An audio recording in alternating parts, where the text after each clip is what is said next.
Thank you all for taking time on your Monday to come hang out with Selena and Jessica today, your leaders in the class. Lots of good things to learn. We're going to get started right away. We are still waiting on a couple stylists, so we're just going to filter them in when they get here. If you have any questions, this is a great day to get those answered, so make the most of the day. But welcome, Selena. We're happy to have you. So, by a show of hands, how many of us have been to a program and we left excited and inspired and ready to come back and do some hair? All of us, yes? So, thank you so much for being here this morning. Thank you for taking the time out of your day, taking time out away from your family, taking time away from your chair. Thank you for being here and just wanting to come and be inspired and learn. And that's our goal today, is definitely to inspire and motivate and give you guys some awesome techniques so that when you get behind your chair, you're like, boom, bomb balayage, got this, right? Does everyone feel good with that? Mm-hmm. Yes, we like it. So, thank you. Thank you, Cameron, for having me. You guys have an amazing little town, I have to tell you. I came in from Phoenix yesterday, and it was like 80 degrees. We're having a really hot winter. We skipped winter, actually. We're back in summer. So it's 80 degrees, and I get here, and I get my green jacket out, and I was meeting Jessica for dinner, and I put on my big old green coat, and I'm calling my husband, like, I don't want to wear my big green coat. It looks like I'm not from here. And he's like, you're not. He's like, don't freeze, babe. Put on your big green coat, right? Because I've been out in Phoenix for 15 years, so it's like you get acclimated. Your blood totally thins. So I'm all like, yeah, it's really cold here. But no, beautiful town. Thank you for having me. I very much appreciate it for facilitating that. Let's give a round of applause for that. Thank you. And then I would like to say thank you for Jessica. Jessica Walker is a brand new Redken artist. She's in our artist training, and she's going to be helping us out this morning. They've changed our training. She's gone through our balayage training that we just had at RAC. We talked greatly last night. Girl is bomb amount of information, and she's right here in your own salon. So never be afraid to turn to her and ask what you need. She's here for you. But let's give her a round of applause, too, for her help out today. Thank you. Last but not least, my name is Selena. I forgot to tell you that. I've been a hairstylist for 16 years, and I've been with Redken for about 5, so I'm super excited to be here. The reason I asked, have we been into a program where we're excited and we leave inspired and excited and ready to get back behind our chair, is because we all had that excitement. But how many times, by a show of hands, have we gone to a program, we learn a new technique, we're like, ooh, I got the star! I'm gonna put the star on some people, right? And you get back behind your chair and you bust out this highlight and you're like, ooh, that looked awful! Right? And you're like, yeah, that's not a good trick in my bag. Drop that, right? So our goal today is we're gonna go over balayaging. And I feel like there's been a lot of information that we've gotten on balayaging that doesn't necessarily always give us the best outcome. By a show of hands, who has played and not liked their outcome? Thank you for your honesty. I appreciate that. So today we're going to demyth that. We're going to really get into the art of balayaging, and we're really going to get our stroke down so that we get this even application and a beautiful end result. Sound good? Mm-hmm. Yep. Cool. So just to kind of share, the first time that I learned balayage was about 14 years ago. And I was in my early 20s when I was behind my chair starting, teenager when I went to beauty school. And we had this team come out at the salon I worked at from Paris, and they gave us the French balayage way. And I was like, oh, I got this. And I worked in this big salon, and it was wood floors, and they were kind of yellow, golden wood floors, right? And I was like, I just feel like I walk on a floor of gold every day when I come to work, and everything was just like rainbows and butterflies, really. And it was sparkly, and I get this client that comes in, and she's like, I get my hair done in New York, and it's all balayage, and you know how to do that? I was like, oh, yeah, I got that. I just learned that. Sit down, sister. We'll get you set up, right? And I started at the bottom, and I painted all this lightener all up in her hair, and I was going to town, and I was feeling confident because I was 20 and didn't know better. And I rinsed it, and it was like hot spot, holiday. Oh, that bled all over her scalp there. Maybe I shouldn't have gone into the dryer. That might have burned here. Like, it wasn't a pretty experience, yeah? So that's when I put balayage away for a little while because I figured out I had to get a better technique, yes? So today, when you leave here, you're not going to have that experience where you're like, oh no, I gave her a hot spot in a holiday and that didn't work out. You're going to leave here actually balayaging. Does that sound good? Yes. Awesome. And then we're going to get into a really wicked haircut, and we'll go more into the breakdown of that later because we're going to focus on the balayage this morning. Sound good? Yes. Yes. Awesome. So we're just going to walk all over the room today. So if we direct over here to our little PowerPoint, we can see we have a few things. We have our little time clock up here, which just means that we're going to bust out, we're going to do see-do all day, yeah? So we're going to do hands-on, and then we'll come back and then we'll do hands-on. I'm going to give you guys specific times. I'll give you like a 30-second warning when we're coming back from that hands-on, yeah? Everybody finish up what you're doing, and please come back and gather around so we can move forward, yes? We're only together until 2:30 today, and 9 to 2:30 seems like that's some time, but it's not. Like we're like, blink, done. So when we say call back, please come back, yes? Just put it down. Doesn't matter if we finish it. Does it matter if we finish it? No. Why does it matter if we finish it or not? It's a mannequin. It's a mannequin. She ain't gonna complain, but definitely. But mainly, would we all agree that it's about the journey today? So if you get 2 perfect balayage triangles today, because you took your time and you're like, I'm going to get that stroke down, you got 2. Awesome. You're going to take the technique and you're going to have it. You're going to own it. So don't worry about finishing. Worry about getting the technique and moving through with it, yeah? And with that, when we're doing a technique, sometimes our techniques not necessarily turn out the way we like them. Well, it's a mannequin, right? She's not going to complain, so our mistake's okay. Are they okay? Yes. Yes, it's not a mistake, it's a mistake. So if you mistake something, let it go and move on. Don't get all like up on yourself about it like I can. Like the little dragon will start to come out and I'm like, bad stylist. Just let it go. Yeah? Cool. All right. If you have a cell phone on you, I completely understand. We all have families. We have to take our calls. We have to go about life. Yes. We're alive, so go about life is good. If you get a phone call, just excuse yourself, just take it outside, and if you can make sure that your phone's on vibrate, that would be amazing. That way other people don't know that you're getting your phone call. Good? Great. All right, bathrooms I learned are over there, but this is your guys' home, so I think you guys all know where that's at, and if I forget, we all know. What's up? Is it okay if I take pictures? Yes. Okay. Pictures are great, video, somewhat, but post pictures. If you take video, keep it for your own arsenal. Good? Awesome. At Redkin, we love to celebrate. How many of you have been to the exchange? Good, good. I'm like, I love it. I love it. It was kind of the side of the room. I can't really see everybody's hands over there, but that's okay. Those of you that have been at the exchange, how do we celebrate? Dancing.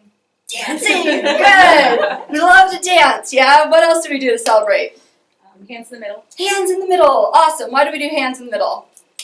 Camaraderie. Camaraderie. Good. And it solidifies what we learned. So when we finish with the segment, we'll do hands in the middle. We'll choose a word of inspiration. We'll be like, yeah, back in. Yes? Yes. Do we all agree to play? Yes. Sure. Yes. Because learning requires what? Energy. Energy. Thank you. Learning requires energy. So even in our celebrations, we're giving energy. All day long, I'm going to ask you guys for all of your energy. I'm going to be like a little Care Bear up here. I'm going to shoot Care Bear power of stylist love at you. Yeah? And it's really weird to shoot that power without getting anything shot back. You're like, I'm an unloved Care Bear. So give me your energy. Yes? Yes. Yes. Thank you. If you need coffee, grab it. If you need to get up and stretch, get up and stretch. We're pretty low key. If you miss something, just grab your partner and say, what did I miss? Yeah? We all take, 20-second vacations every 60 seconds. So if you go to the Bahamas, take me with you. Otherwise, try to keep your 20 seconds in check, yeah? Yes. Perfect. All right. Last but not least, we totally will turn to each other. We'll give each other high fives. We're going to celebrate all of our wins. Good? Mhm. Good. Ready to move on? Mhm. Awesome. Oh, and last but not least, how many of us have been to a hands-on class and we're learning something new and it doesn't feel right? Yeah. So unfortunately, I've had I've had like a couple hands-on classes where I'm learning something new and it's not feeling right, and I say my dragon wakes up, and it's this little thing that lives in my belly, and it can come out when I'm hangry too, right? And it kind of like shakes and he wakes up because I'm doing something that doesn't feel natural to me because it's not my habits, yes? So it's breaking my habit, yeah? But my habits are formed by what? Your actions. My actions. My actions are formed by my belief system, right? So you learn something new, yes, and it becomes your habit, which then turns into your belief system. And when someone talks to you with politics or religion and it starts to push against your belief system, does that dragon wake up? Yeah, that's why we don't talk about it behind our chairs, right? But sometimes that can happen when we're learning a new technique too, yes? Like, we're breaking our habits. We're learning something new. It doesn't feel right. Sometimes we can close down. So all I'm going to ask of you guys today is, as we're moving through our hands-on, and especially in our hair cutting and our balayaging, please remain open all day. Yeah? As that dragon starts to come up, push him down. Don't let the fire rumble. Yeah? Okay. That also brings me to one last little housekeeping thing, and we're moving on. Over here on the mirror, in this back corner, our blonde, our beautiful blonde with the glasses. What's your name? Jen. Jen. Hi. Hi. If you could be on a white for me. Oh, gorgeous. Beautiful. Thank you for that. Give it up for her. All right. So over here is our fishbowl, and our fishbowl is used for when we have questions. And the fishbowl is questions that aren't really pertaining to where we're at. So, if in the afternoon we come back and we're in our haircut, but then all of a sudden this purging question comes to the front of your mind and it's burning through your brain, and you don't want to forget it, and you want to ask it, but you know it's not the right time to bring it up, write it on a flip it and stick it in the fishbowl, and we'll be sure to address it before the end of the day. Good? Mm-hmm. Awesome. All right. So, did everybody get a head sheet and flip-its? No flip-its. No flip-its? That's okay. I'll find you some flip-its. Can you raise your hand if you don't have a flip-it? Beautiful. Flip-it. Hi, so I can see them. Thank you. Thank you. Flip-its. Okay, so I would say you guys are all a family, yeah? Yeah. Beautiful. And you guys all know each other, yes? Yes. But I don't know you guys, do I? No. And I want to, yes? Yes, I do want to know you guys. So, we're going to do a little activity right now. We're on our flip-its. Does everybody have a pen? Something, a utensil, writing of some manner.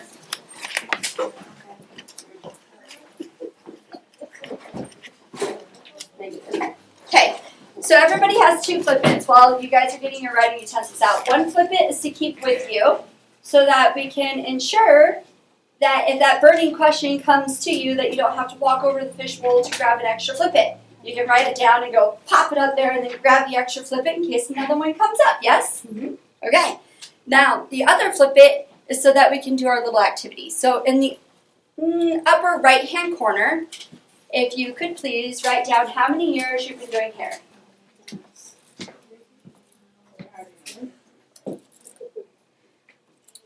And in the upper left-hand corner, if you could please write down your name.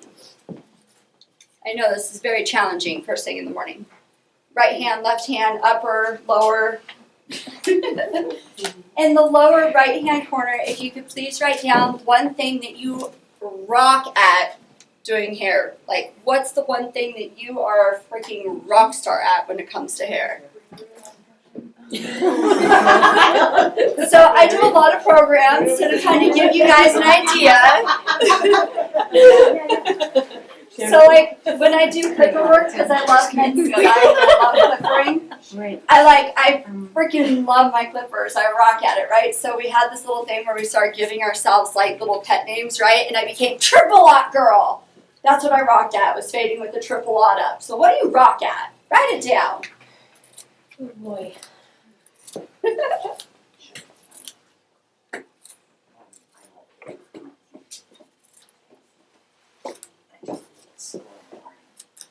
got it? You're like, yup. Done. All right. We're gonna have to come back to that one. That's okay. That's okay. All right. So then, in the middle of your flip it, what I would like you to do is write down 2 to 3 things that you came to class for today. So you know what you rock at. What do you want to rock at in the future? What side of the paper was that? Center. Center. Yup. Most importantly, I need to know why you came.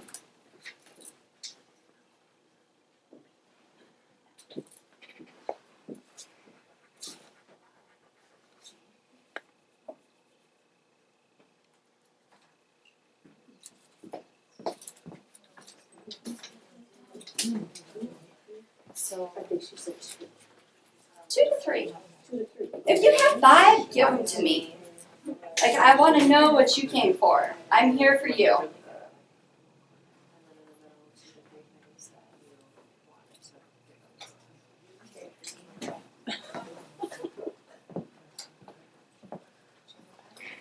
All right. So, have everybody raise your hand for me, please. And I'm going to give you each number. And once we number off 1 through 3, once you have your number, put your hand down so I know you have a number. Good? So we'll start this way and then I'll travel that way. So 1, 2, 3. 1, 2. 1, 2, 3. 1, 2. 2 here. 3. 1, 2, 3. 1, 2, 3. 1, 2, 3. Everybody knows your numbers, yeah? So we're going to go 1's here. Yes? 2's maybe here. Uh-huh. Okay. 3's in the middle. And 2's are going to be over here. So what I'd like you to do is go to your area for your number, and I would like you guys to share your expectations with each other. Because I guarantee you guys are going to have similar things happening there. So go ahead and discuss with each other why you came. All right, you guys, go ahead and finish up your conversations.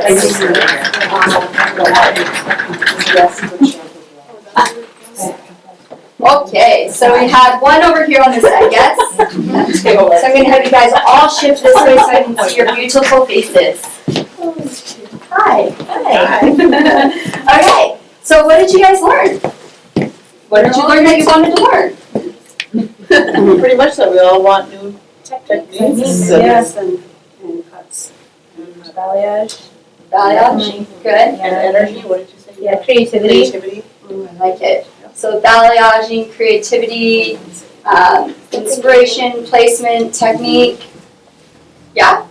Awesome. So before we move on, what I'd like you guys to all do, if you could share with the group your name, mainly so that I know it. I think they all know it, but I don't.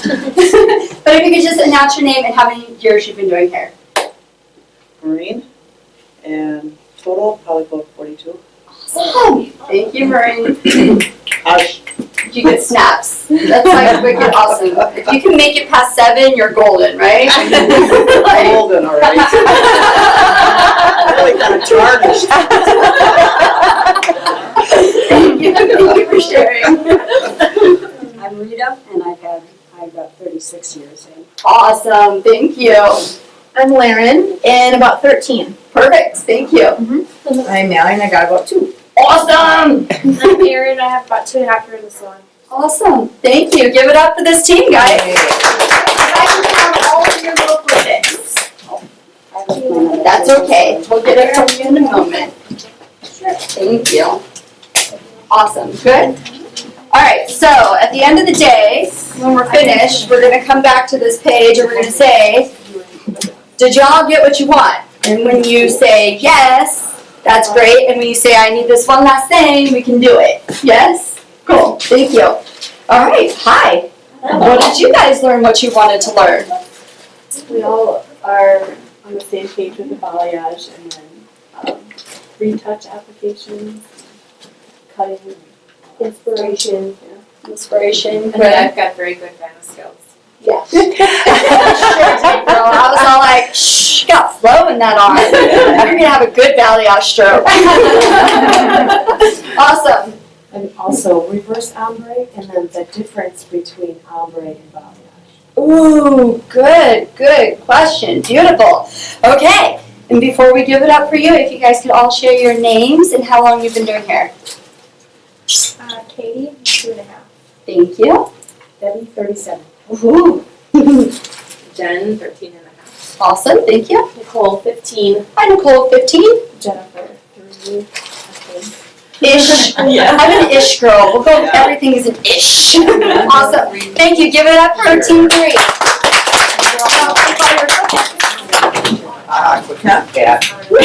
Yeah. You bet. Thank you. All right. Last but not least, Team 2. What did you learn about what you wanted to learn?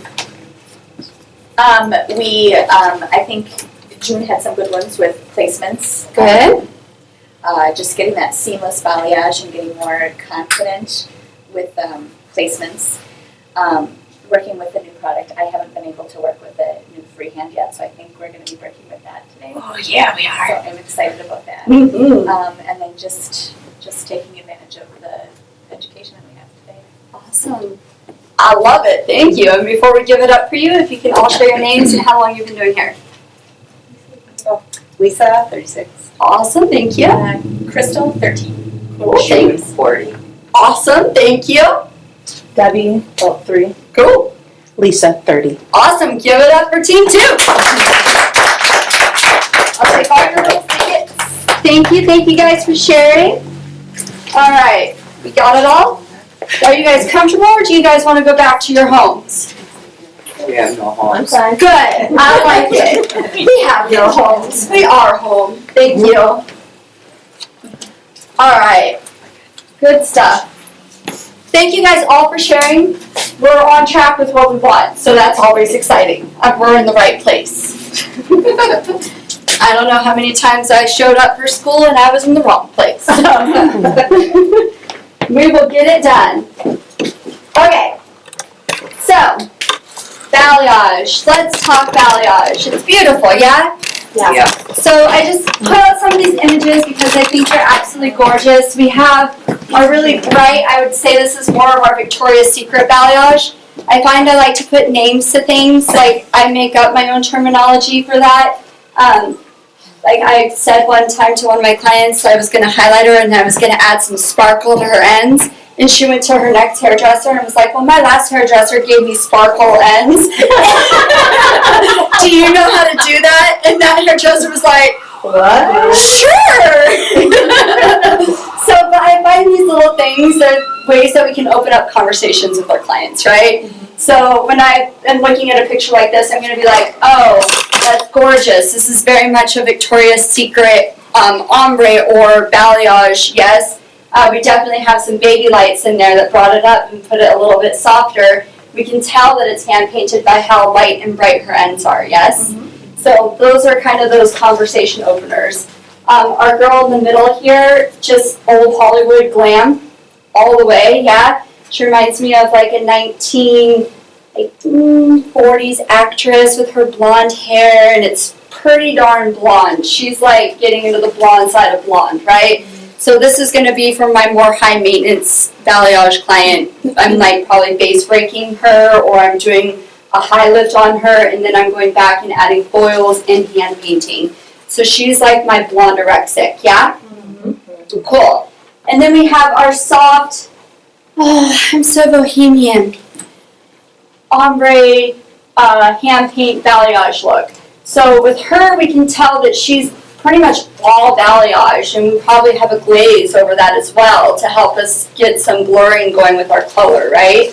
So just kind of looking at these 3 photos, it's all balayage, it's all hand painting, but it's 3 very different types. Would we agree with that? Yes. But these are the conversations that we can start with our clients. The main thing that we're going to notice about all 3 of these pictures is where's the lightest and the brightest? On the face. Around the face, right? So a lot of the times when we're thinking about balayage, we're thinking about duplicating what Mother Nature does. So she comes down on these cute little kids, right?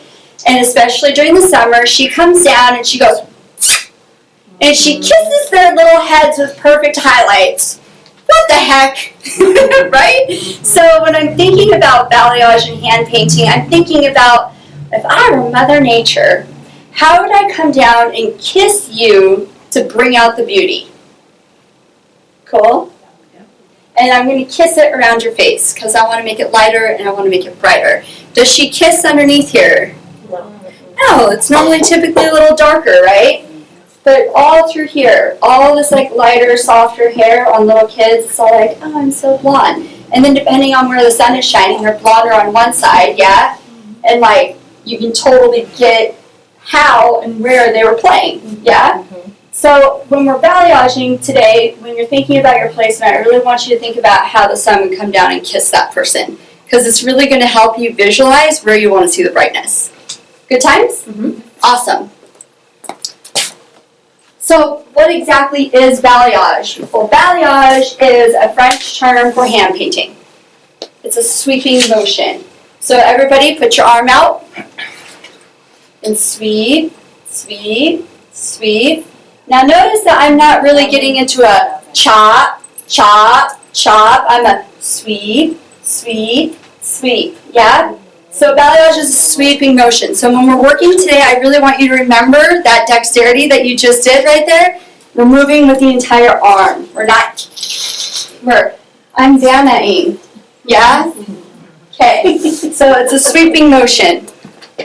You already got one. That's what I Do a banner. Exactly, do a banana. Ooh, we have a new term. I love it.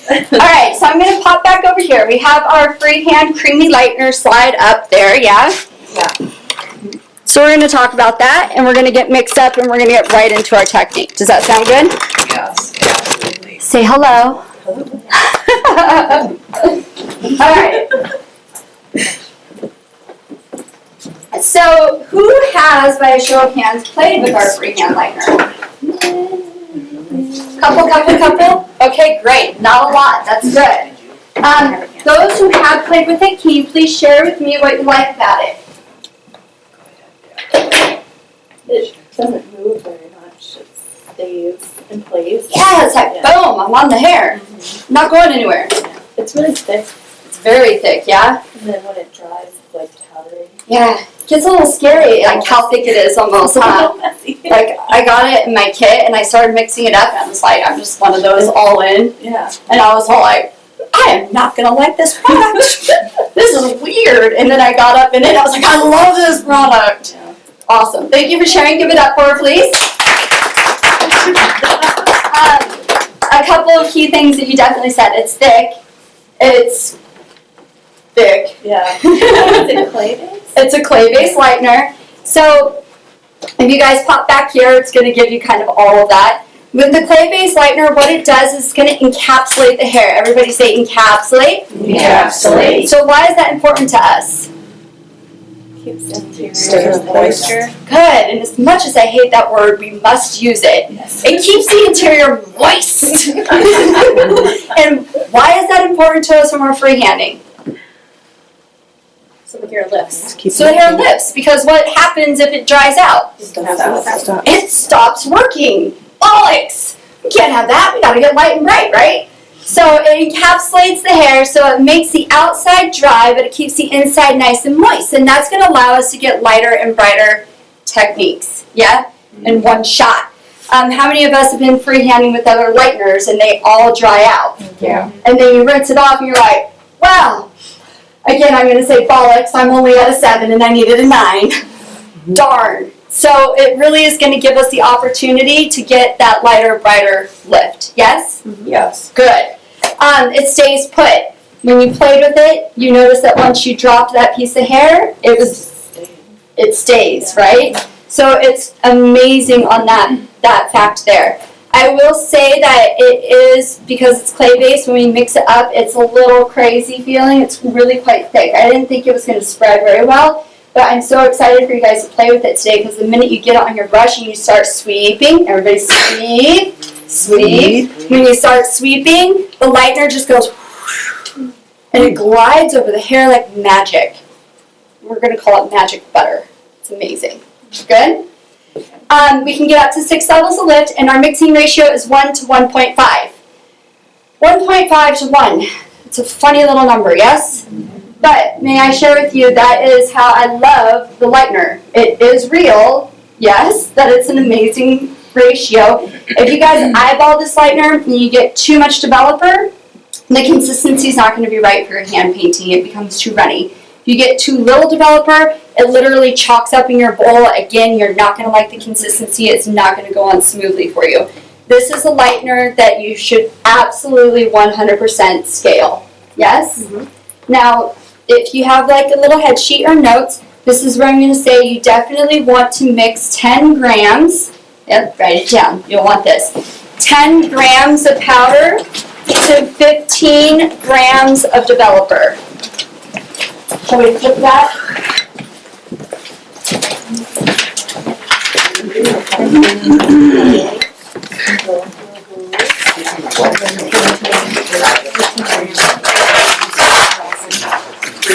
Free.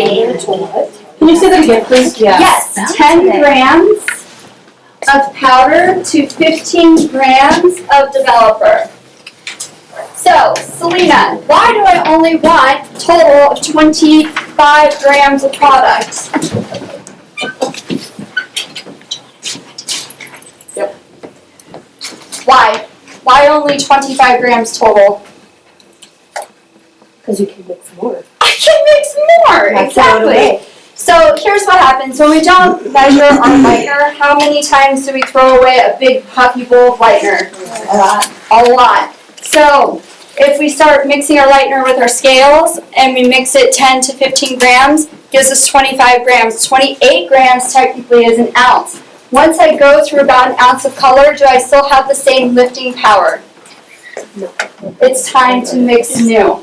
It keeps it so that my highlights are lifting consistently and evenly because I'm remixing, so I'm getting the strength while that one's processing back, right?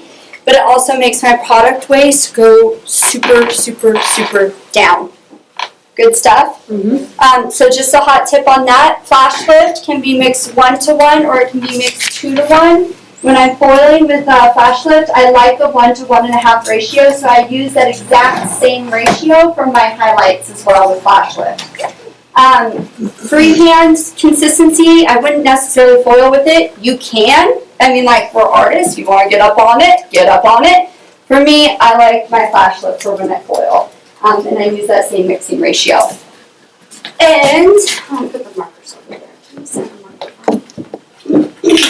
The thing that I found too with my highlights is if you are charging appropriately for your highlights, we all have a starting partial highlight price, right? Mm-hmm. Well, if I mix up my 25 grams of product, when I go to mix up another bowl, I have surpassed the partial highlight, and now my charge goes up, whether it's $10, $15, $20, because you're mixing up the fresh bowl. So undercut yourself by mixing up 5 ounces of lightener, and I only did a partial. No, you did more than that. Good? Mm-hmm. So just keep remixing, and it will allow you to stagger your volumes as well. So 10 grams of powder. Good morning.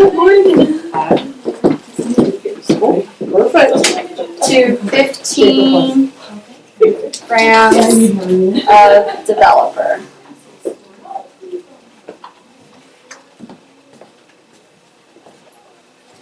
What questions do you guys have so far? Can you use the same formula for up to 7? Or no? Up to 7, I find I like that more in a 1 to 1 ratio when I'm foiling with that. Thank you for that. So you're saying as you go along with your color, your developer, because you're applying it a little bit later, you're gonna raise that developer, say from a 10 to a 20, no? With my color or with my lightener? With your lightener. Yes.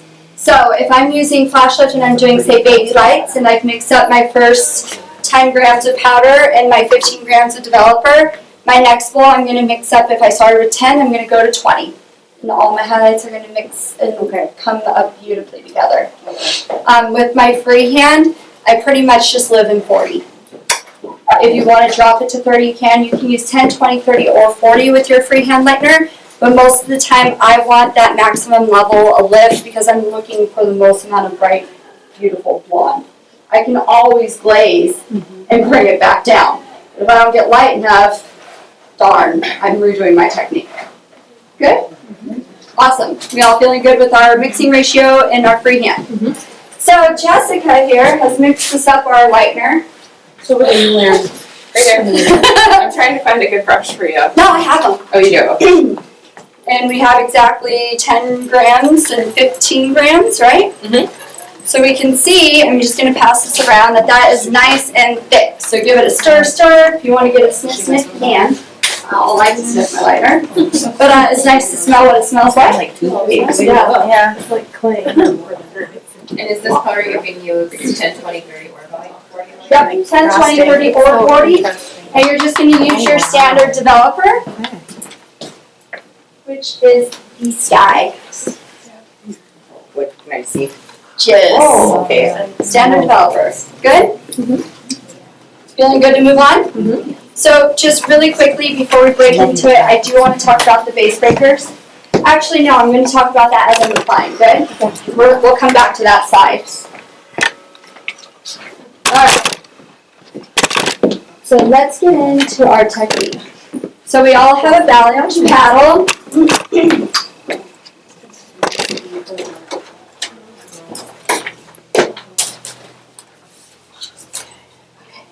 So today our tools are going to be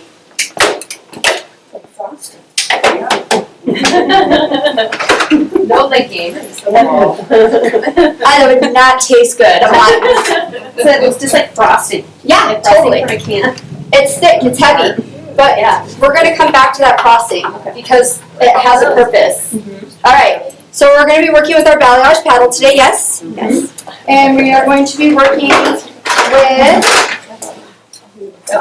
a nice flat brush.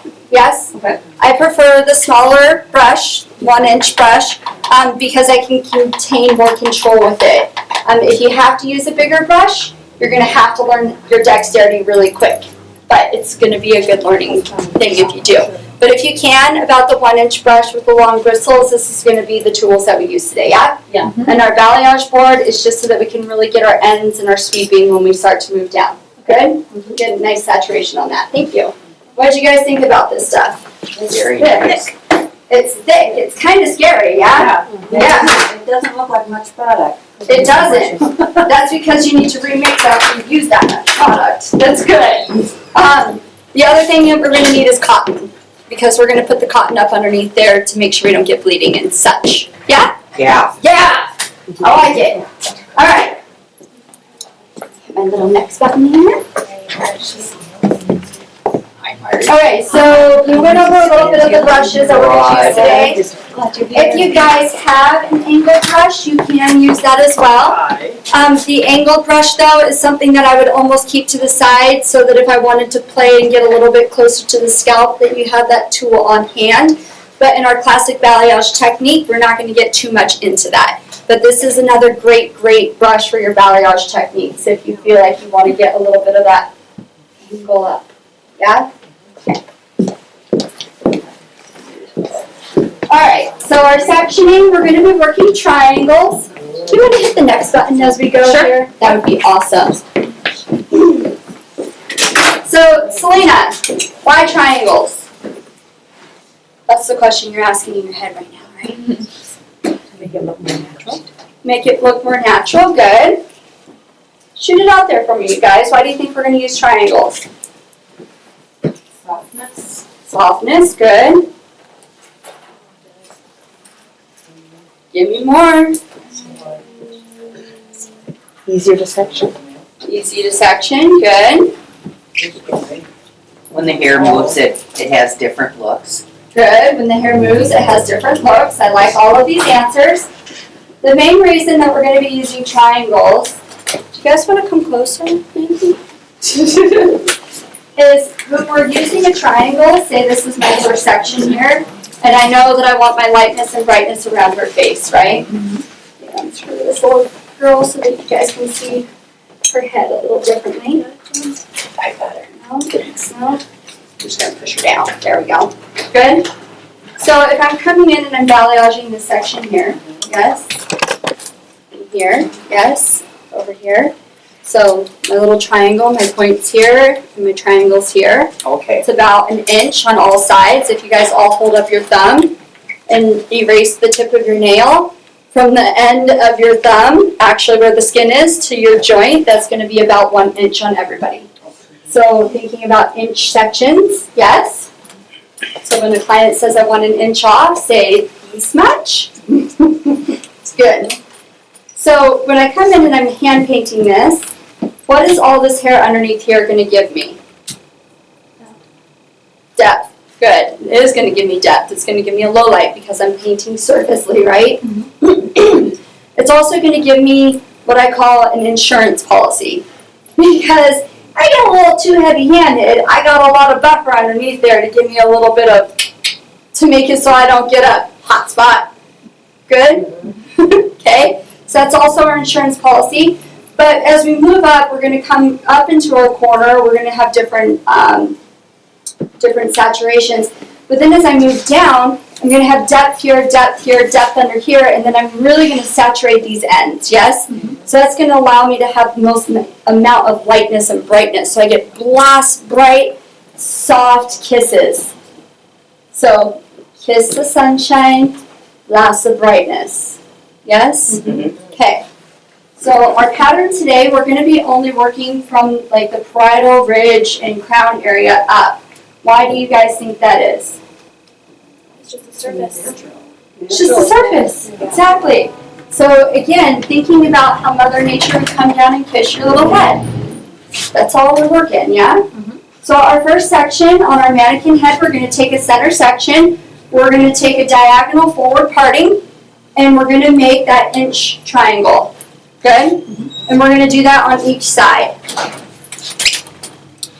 Can you flip to the next slide? If you guys all want to turn behind, you're going to see those inch triangles on our back slide. We'll go back one slide.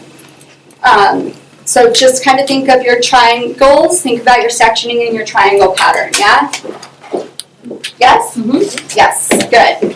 All right, so our next slide, we're going to see our varied points of light. So we're going to play a lot with this today. So our varying points of light mean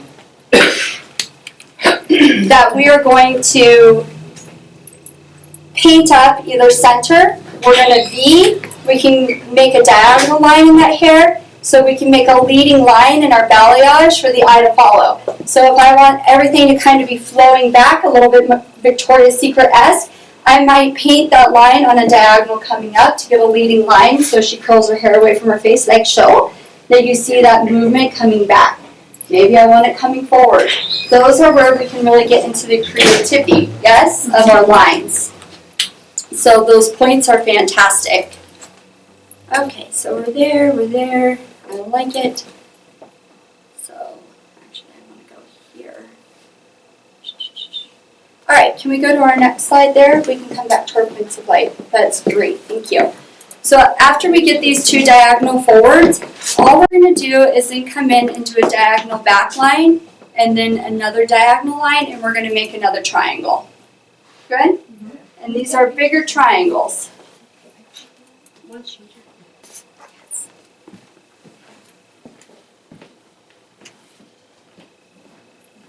From there, we're just going to take our next triangle, which is right here. Do you see how this is pretty much just sectioning itself out? Yeah. So all we're thinking about is how we want this to fall and where we want to see it on the head. We want to see it on the top. We want to get the most amount of lightness and brightness, and then we're going to get a little bit coming up underneath. You guys don't mind if I sit here, do you? Mallory, come up where You're good. I'm gonna move this. Good, good. I like it. I like it. Now we have our next triangle, which is right here. So we're just going to isolate that out. So don't get into like the whole Zulu knot thing. Just get it kind of isolated. And as you're doing this with your client, you don't even need to clip all this off, do you? Can we just look at it and see where we want to paint it and move forward with it? Yeah, so we're just isolating it today so that you guys can visually see it now, but it doesn't have to be what you do behind your chair. Yes? Okay. In the back here, we're just going to take another triangle off of that back point. And I will flip this around so you can see her in just a second.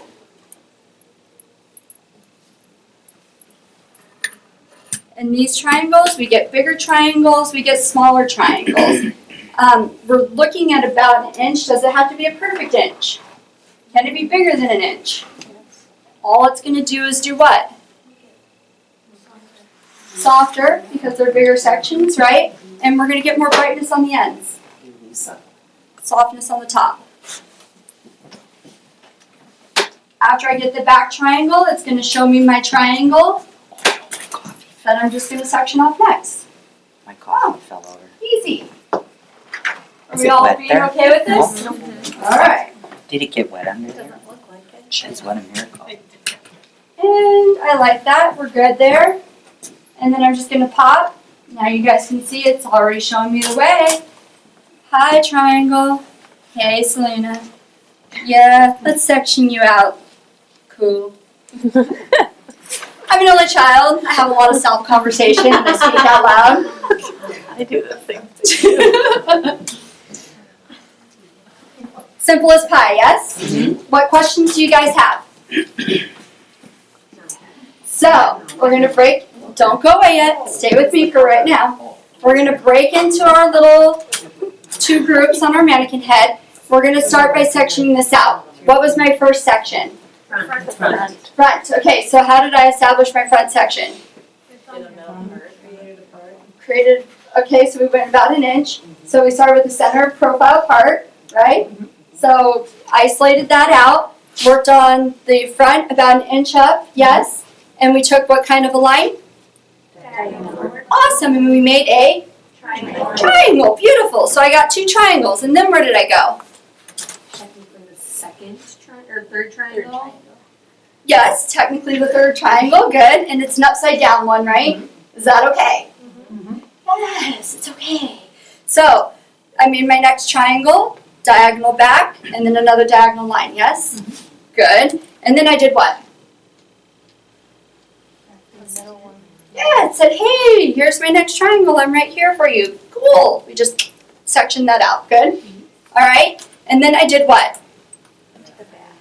Our back triangle, yes? We isolated out a triangle, and then that gave us our what? Next triangle. Good? Okay, 5 minutes to section her off. Let's do it. All right, go ahead and finish up where you're at, and come to the front of the room, please.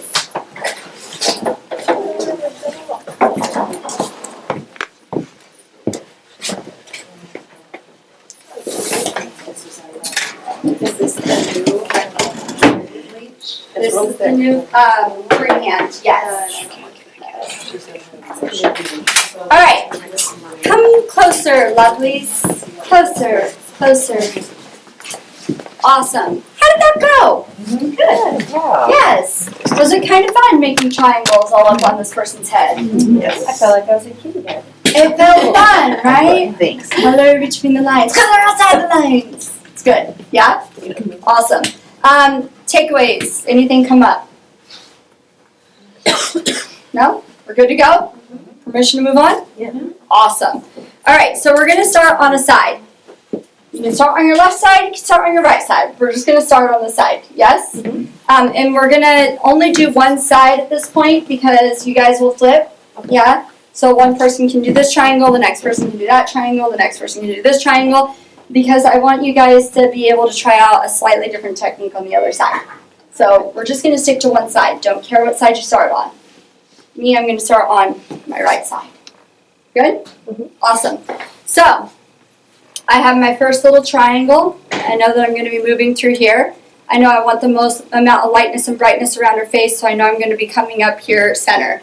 So if we could go back one slide. Awesome. Perfect. Thank you.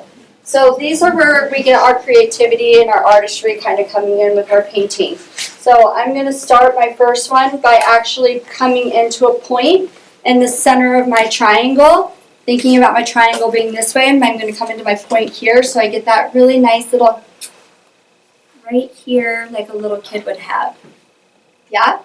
Okay. So, let me lower her to where it's better for me to paint her. Do we all name our mannequin head yet? My girl's name today is going to be Ivana. Ivana, some lightness around my face. Okay, Ivana, I got you. All right, so thanks to Jessica, I have my perfect mix-up. And we're off. Good? So, notice how I'm pinching her hair, yes? So I'm going to take my comb, I'm going to comb from underneath, I'm going to direct that hair where I want that hair to sit, and I'm combing it flat. I'm not combing it to where I'm gathering everything super tight like this. I'm not pinching it. I'm keeping it nice and flat, so flat combing, yes? That way I have a nice flatter surface in which to work on.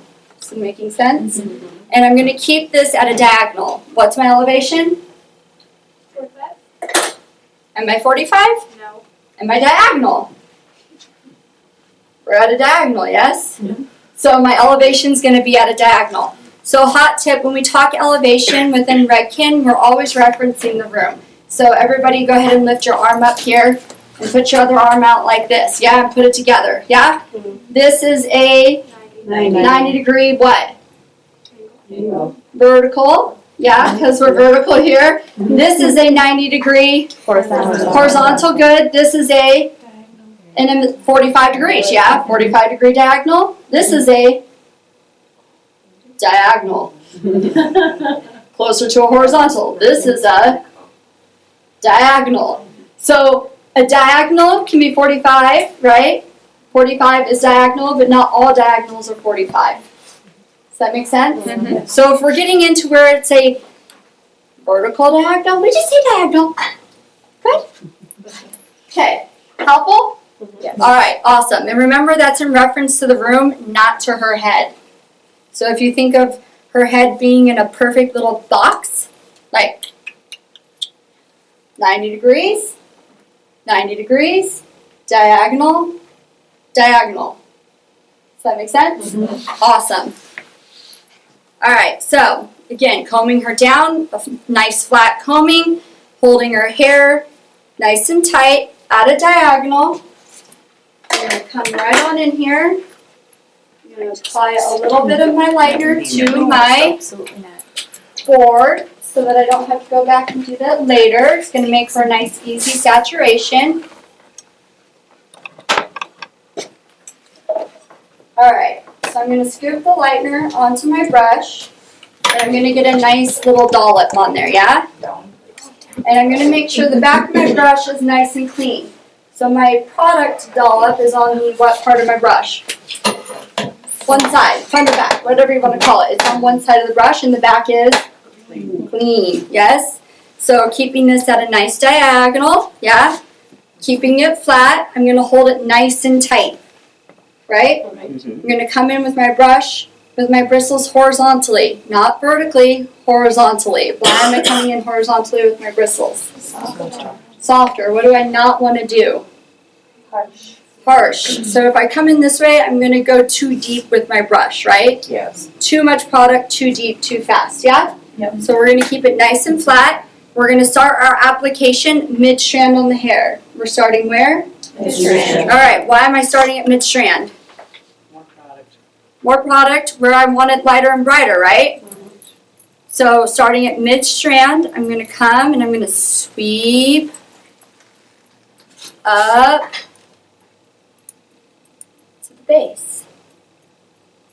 So I want to make sure I can see that product on there very nicely, yeah?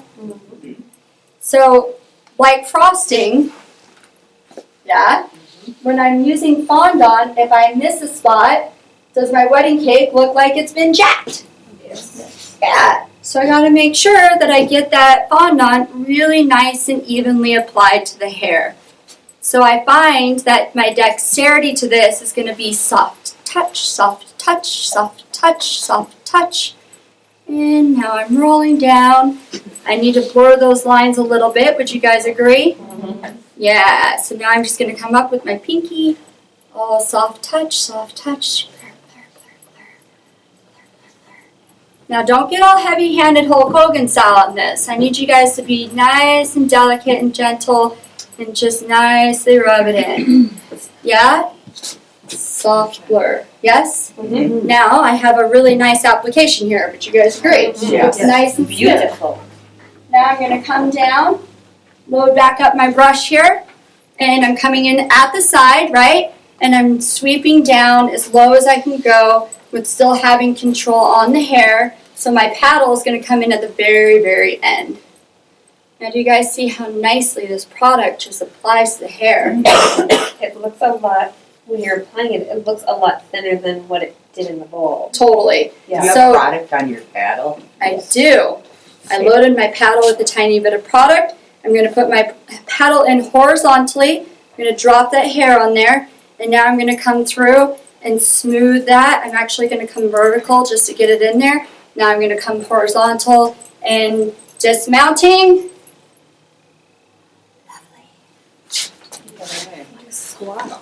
Yeah, dude, I'm a very active stylist. So, like, if you guys need to warm up, get those legs warm. It's Okay? gonna be a tough one on me to So, as you drop off, you can pop your piece of cotton right underneath so that you don't get any bleeding to your next guy.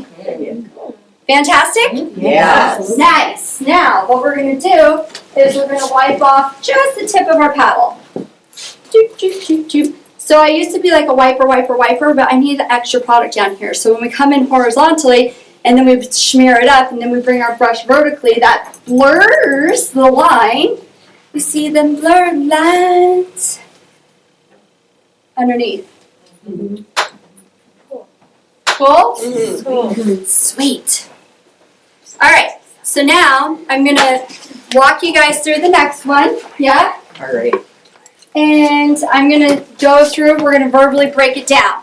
So I'm going to say it, and then you guys are going to repeat it, yeah? Okay. Here we go. So first we're going to load up our Brush. Paddle. awesome. Good times. Our paddle's loaded. Then we're going to take our next little triangle. Yes? And we're going to comb it, and we're going to comb it how? Flat. I'm not going to pinch. Good. And then I'm going to load up my Brush. and I'm only going to load one Side. and one side's going to be Clean. clean. Good. We're good listeners. Yes, you are. I like this a lot. So, keeping this at a diagonal. Good. So, elevating my hair at a diagonal, I'm going to bring my bristles in Midway. Flat. flat, horizontally, midway, flat, and horizontally. Good. All of the above. We will take it. So now I need to think about my points of light. I have a point of light coming here. This is coming up around her face. Maybe I'm just going to just sweep this up and just have a nice diagonal on this. Cool? Cool. Sweet. All right. So, coming in, diagonal, nice and tight. Brush comes in, horizontally, midpoint on the hair. Sweep, sweep, sweep. Everybody sweep. Awesome. Notice it's not a choppy wrist action. Notice I am sweeping with my body. Yeah? Okay. So, sweep, sweep, sweep. Duly noted. She never goes up. All right. And I can come up there just a little bit more. Yeah, I like that line. That's nice. Pinky? Blur. Yeah. Blur. Soft, soft, soft line. Soft, soft, soft line. Yes. Okay. Good. That's going to look nice and pretty. I can see it.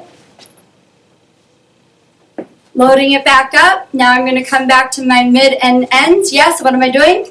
Sweep. So putting my application again.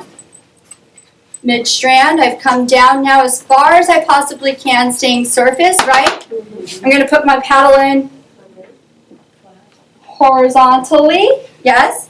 Drop the hair on there. And then I'm going to use a vertical brush stroke, brushing that down, and then I'm coming back horizontal and I'm sweeping so that it looks like perfect fondant on my piece. Just one piece of cotton and beautiful. Good times? Yes. Okay. Can I ask one question? I don't know. Just this one. Yes, please. What you got? Like, how much product do you think it would take to complete this?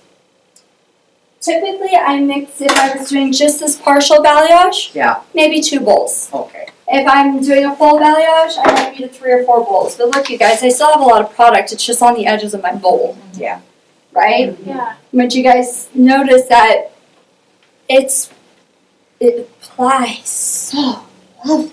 It Yeah? does, yeah. Totally. And you're going to see that as you're mixing. Let's give it up for Jessica because I know she's in the back right now mixing up the lighteners. So Right, show her some love. And let's go on to our next triangle. All right. So now we're into our really big triangle that we made up here, yeah? So I have a lot of surface through here, yes? So I know I have a diagonal line coming this way. Do you guys see how this is already making that soft line? Like you can see it happening, right? So she came down, Miss Mother Nature, and she said, kiss, low, right? So soft, on, soft. Now I want to come back on, yeah?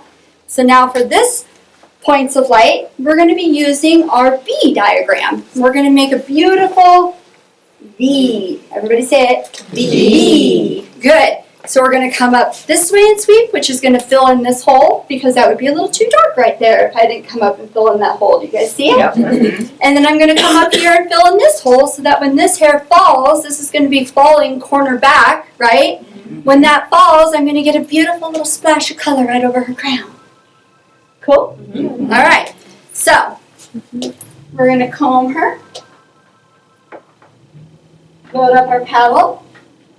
Yeah,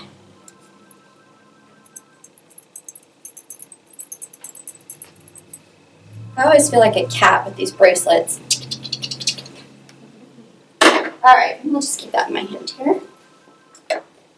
All right, flat combing, yes. Flat combing. I'll say it. Flat combing. Not pinch. No pinching. Good. I'm loading my brush up on one side. One side. One side. I got that. I feel like I'm in an old 90s rap song now. All right. Walk me through it. Mid shaft. Horizontally. Sweep. Sweep.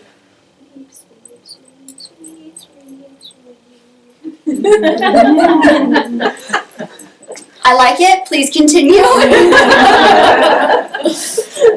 All right, so now I want you guys to really see how I'm building my V in.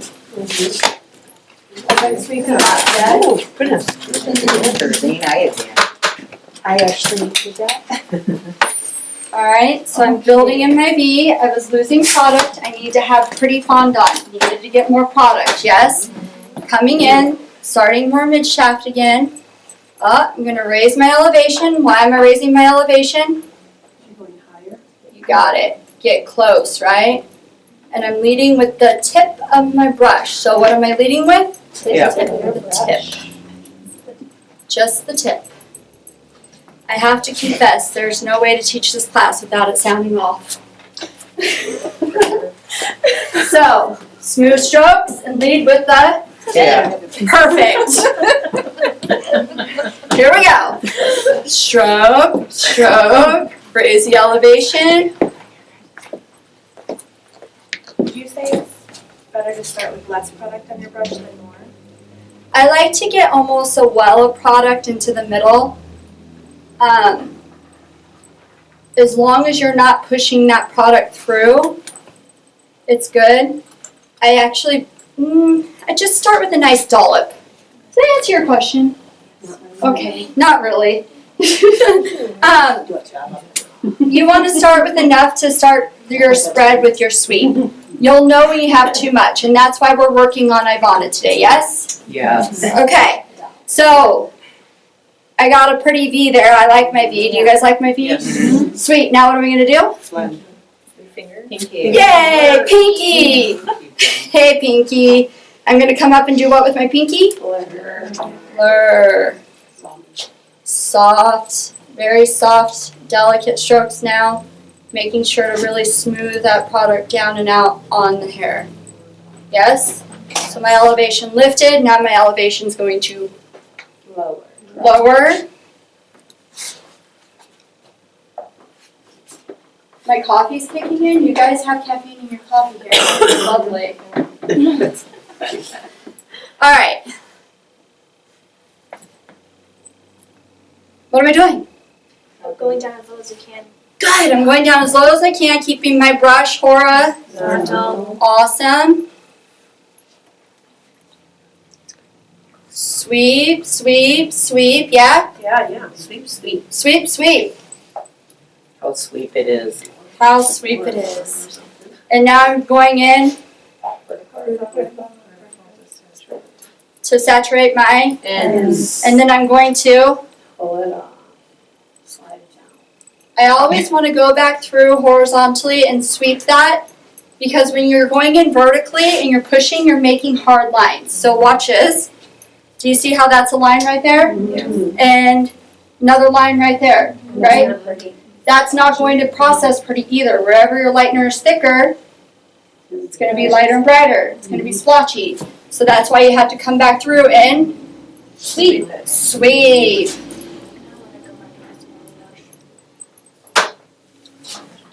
Grab my cotton, lock her down. Fun? Okay, I'm going to do one more. You guys are going to walk me through it, and we're going to do it really fast, yeah? Yeah. Awesome. So I have my section here. I can see my point there. I think I'm going to come up on this one probably, let's work diagonally. So we'll work our D. We're going to go with a swooping forward, yeah? Higher in the back, a little darker to the front. I have a light point here, so having a low light right beneath it's going to look real nice. Good? Sweet. So I'm going to start by loading the paddle, which I didn't wipe off the tip. Good. Okay. So I'm going to load my paddle. So real nice.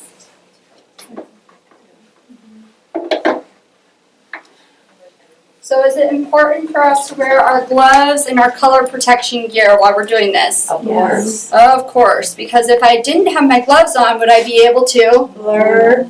And that might burn if it doesn't, if you don't have that. So gloves, yeah?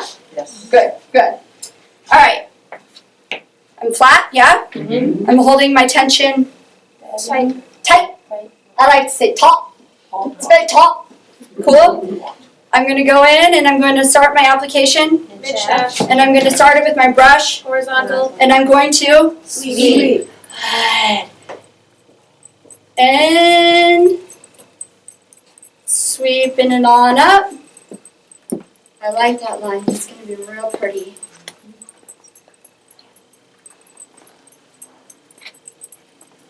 Then I'm going to blur. Good.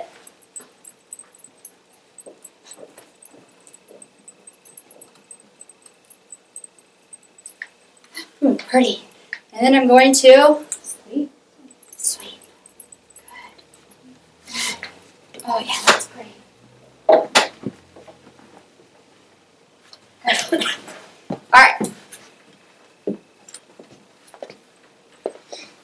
So I'm sweeping,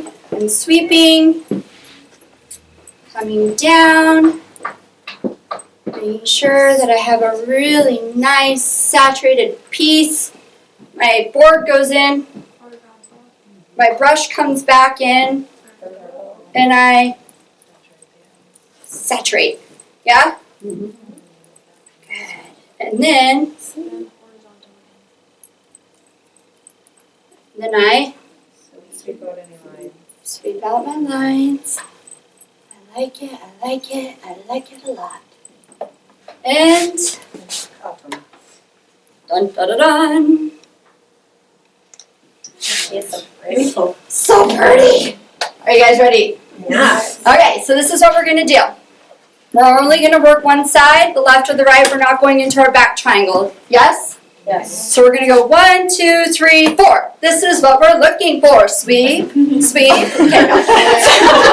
Alright, come back for just a second, you guys. Are you a cheerleader? Nope. Alright, so we're gonna do these 4 sections. Alternate with your partner. Think about how you want your points of light. Yes? I'm gonna give you guys 15 minutes. If you need anything, come grab me. Yes? Yes. Or put your hand up. Say me, and I'll come to you. Alright. Good? Alright, 15 minutes. Do it. So that you can get in there and sweep. Yeah? And remember to start mid-strand again as you're dropping down, okay? Okay. Ready? Yeah. Yeah. I don't think so. I gotta turn this off. Keep wanting to. More product. Very, very nice. So do you see how this is So remember that that's going to dry out really quickly, right? Yes. No, not white, is that actually going to be a little bit for you?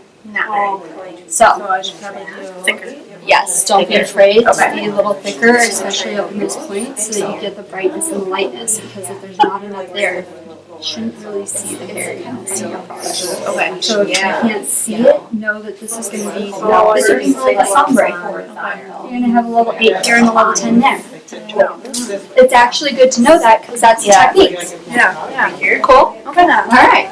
Saturation though. How's it going over here, you guys? Pretty good. I like it. So, open up your sweep or sweep a little bit, and don't be afraid to really sweep through there. When you're doing that, your saturation looks good here. You could be a little heavier right there, just so that you get the brightness that you're looking for, and more product down here. Okay. Good? Feeling good otherwise? Yeah. Good. So do you notice how much product you have here and how Little there. So that looks great if we can get that saturation all throughout. Okay. Good? Yeah, that sounds good. Awesome.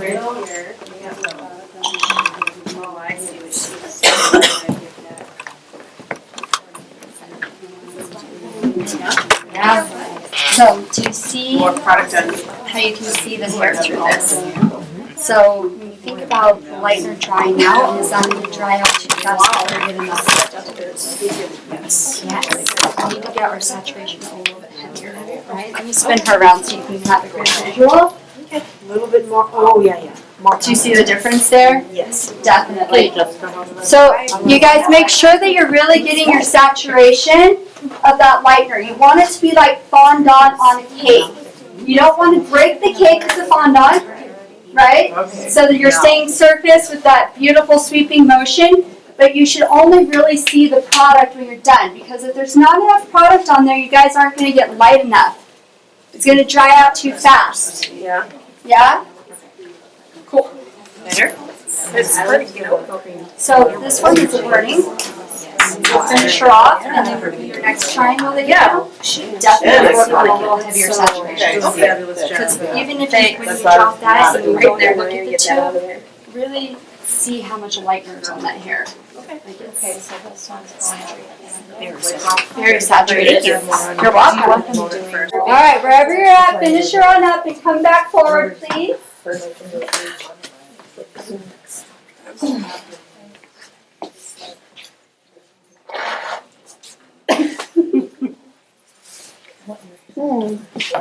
Let's put this here. How's that looking? It's like it's right behind the head. Yeah, I'm at home.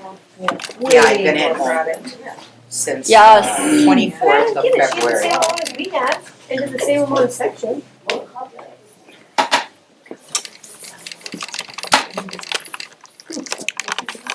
Are you feeling good, June?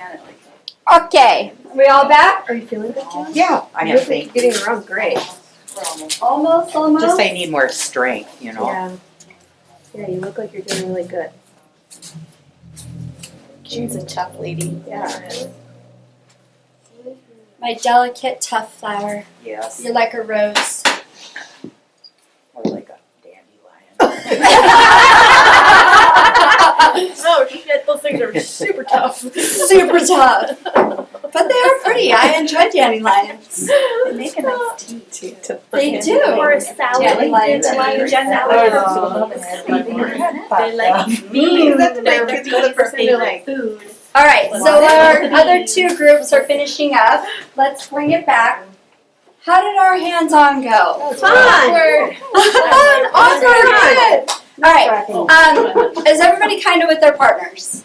Yeah. Yeah. In the bathroom. right? Okay, great. You guys are partners, right? All right, so let's do this. What was your guys' learning experience? Keep it slow. Knowing how much product to put on, like making sure it's saturated enough. I struggle with up here. I don't think, because I forgot to elevate it in there. Wow. I noticed that too later on. That's right. Oh, when you're up Right here, down here, you but get really bad. The pinky thing, finessing, good, little blurring, Yeah. awesome. Did everybody have that same experience? Yeah. Yes, give it up for her. Okay, so raising the elevation and getting enough product. Yes? That was a learning curve for all of us, yes? Okay, challenge. Learning curves, I like it. Thank you guys for sharing. Did you guys have any other experiences? Yeah, actually using the correct brush I think is great. I think a lot of us are using the purple chromatics brushes and those are a little bit thicker. They are. They are. So I think that if we had a smaller, thinner brush, it would be either, so definitely using the correct brush is good. Definitely. And then keeping maybe a whisk inside the bowl so we can kind of like Reactivate the reactivate product. the product. Are those good hot tips? Awesome. Give it up for them. So the chromatics brush is thicker and stiffer. It's a little stiff brush, right? Whereas the thin 1 inch long bristle has a little bit more movement, right? So I find when I use that, because I'm a Reikian artist, I have to try all the tools, right? So I did find the same thing when I was using my chromatics brush. I didn't get enough sweeping motion because the brush wasn't moving with me. It was like trying to take one of those brooms that the witches fly on to sweep, and it was like just jabbing. Yeah. Does that make sense? Well, that Cool. makes understanding. Yeah, definitely. What was your guys' takeaway? Excuse me, just knowing how much product to put on the brush, because I didn't have enough on. Totally. Getting the product to And smooth realizing that better brush is the whole idea through. Definitely. for this, you know. Awesome. Give it up for them. Does anybody have anything else they'd like to share from their learning? To do the pinky before you get to the bottom. Yeah. So along with that elevation, while it's elevated, to blur the line and then drop the elevation back to that lower diagonal, right? Yeah. Totally. Give it up for her. Good one. One more. My hand cramped holding that hair. I think I was trying to hold it. yes. I'm like, oh my god, I got it with my hand. I don't know if I was trying too hard to keep it nice and tight or what. No. So my mother, this is a random story. She always used to say you need finger power. Yeah. Okay? And it was really weird that she would tell me that as a child because I would always use the base of my hand to do things, yes? So as you get more into it, you're going to get more finger strength, like building your little finger muscles, and then it won't cramp. So that's normal. Give it up for her. But you do want to keep that hair nice and taut. Like you really want to keep it taut. So I would rather your fingers be cramping and the hair be too taut than your fingers be like loosey-goosey and the hair flying all over the place. So that's good. Are you guys having fun? Yes. Fantastic. Are you guys ready to move on to the next side? Yes. Awesome. All right. So we have our next bulb lightener up here. And it's pre-divvied for me. Yes. And thank you. All I'm going to do, like my hot tips on mixing, is this powder is very, very powdery. Like, side story, I just popped a bag in my suitcase without it being like in a little container on my way out here.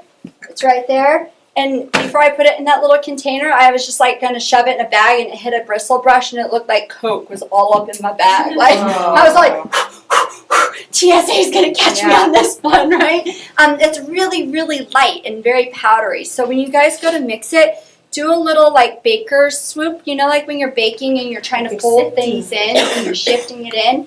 Give it a little shift first, and that will make it so that when you start to mix it, it doesn't pop. Do you know what I'm saying? Because the powder, can you grab a bag so we can just pass the bag around? I can't even, it's such a light feeling. It's When I first mixed it, I went yeah. it's exactly what I said. Yeah. I was like, Yeah, you're like, right? So give it a little baker's mix, and then put your whisk in, and then give it a little roll around there.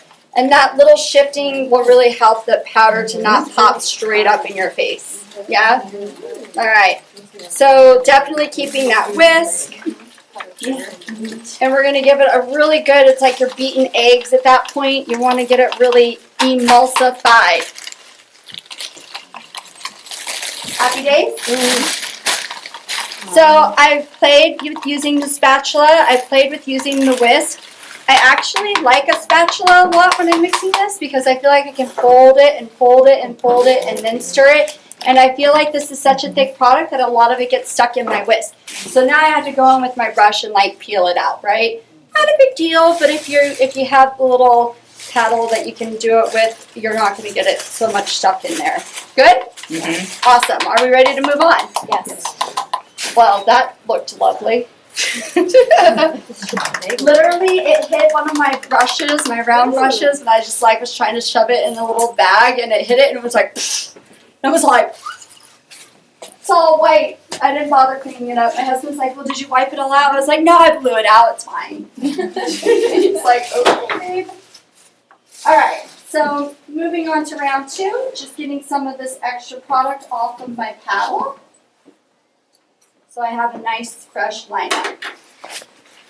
And it's good times. So we're just going to come to the front again here. And I feel like I'm going to use the same technique. I'm going to show you a different technique that you can work with towards the back. But I'm going to just keep it nice and clean. I feel like you guys are really like jamming on this technique. What we're doing right now is classic balayage. Say it with me. Classic balayage. So it's a classic balayage technique that we're using with our sweeping, yes? Yes. And our triangles. It is trend balayage because in classic balayage we typically work a slightly different sectioning pattern, and I would highly recommend doing a classic balayage class. Do you guys have salon-centric stores or in-store classes locally here? Mm-hmm. We are doing all of our baby lights and balayage. That's going to be more of our classic patterning. So I highly recommend checking that out in store to continue on your balayage journey and education. Yes? Mm-hmm. Yes? Yes. Yes! All right. So we're going to start in the front again, and we're just going to push this hair out of the way.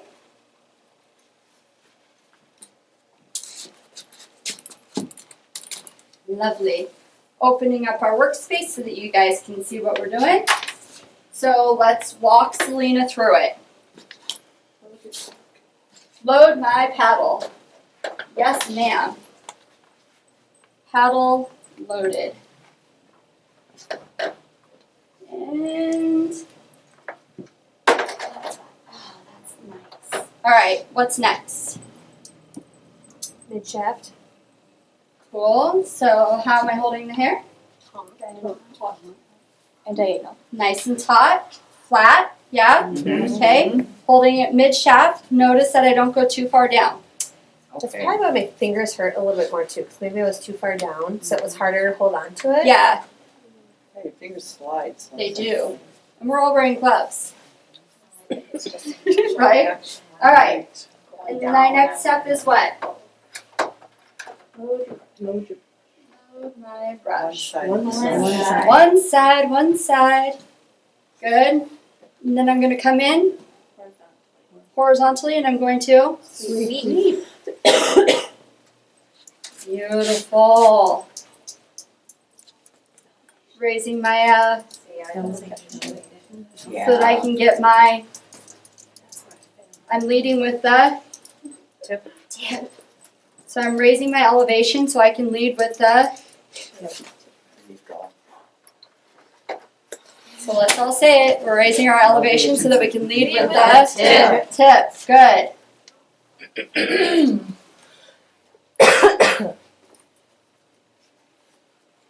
All right, coming in. Good. And then I'm going to do what? Blur. Good. So using that pinky, blurring my lines. Yes? Mm-hmm. Good. Now I'm going to drop back to a Angle. diagonal angle, lowering it down. Making sure my brush is nice and loaded. And coming in and Sweeping. sweeping it down, finishing it out. Then I'm going to insert my paddle, Horizontally. and then I'm going to come in Vertically. and fully saturate that hair, yes? Yes. And then I'm going to come back, sweep.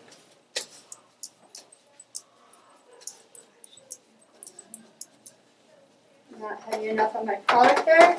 Now notice that my brush is actually starting to get a little product overload. Have you guys seen that? So I either need to do what? Clean it or get a new one. Clean it or get a new one. Pretty. Good? Okay, so I'm going to do one more. And then I'm going to let you guys get another swoop in on a classic balayage. And then we'll go into a more hands-in, messier balayage. Good? All right. Fantastic. So last demo, I'm going to have you guys walk me through it again. Comb it straight. Flat comb. Flat. Good. Load your paddle. Load my paddle.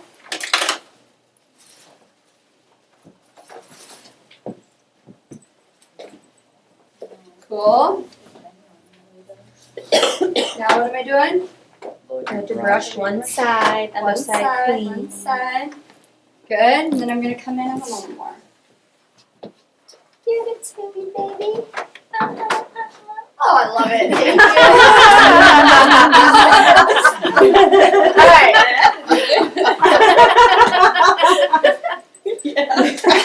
All right. So flat, yeah? Yeah. And then I'm going to sweep. Good.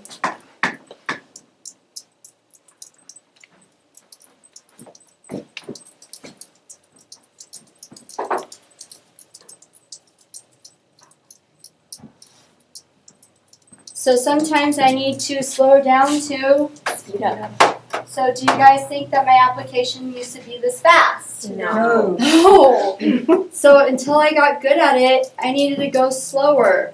So a balayage technique now behind my chair, I can bust it out in about 15 to 20 minutes for like full head balayage. Full head. Wow. But I've also been practicing it for 3 solid years because that's when we launched it with our artist. So slow down to speed up, yes? Mm-hmm.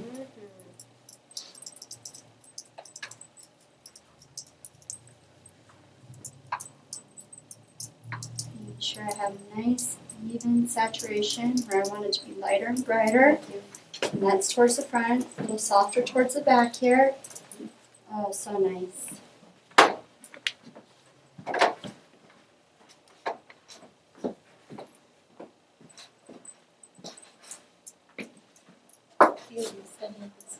All right, so while I'm finishing up this piece, what questions do you guys have? No. This is my first time using the paddle, Yeah. Uh-huh. and it was very weird to hold it while I was doing stuff. Yes. So may I ask you a personal question? Certainly. Do you set down your comb when you highlight? No. No? Think of it like your comb. You're just holding on to it. Right. You don't need to set it down. But it does take a minute to get used to it. Yes. Totally. I find that a lot of people that set down their combs when they highlight definitely have like a little moment with holding on to their board. Because it's weird having that in your hand. Sweet! Any other questions? Thoughts, concerns? Okay, so by a show of hands with your groups, how many have finished the one side? Okay, so those that haven't finished that side, continue working that side, yes?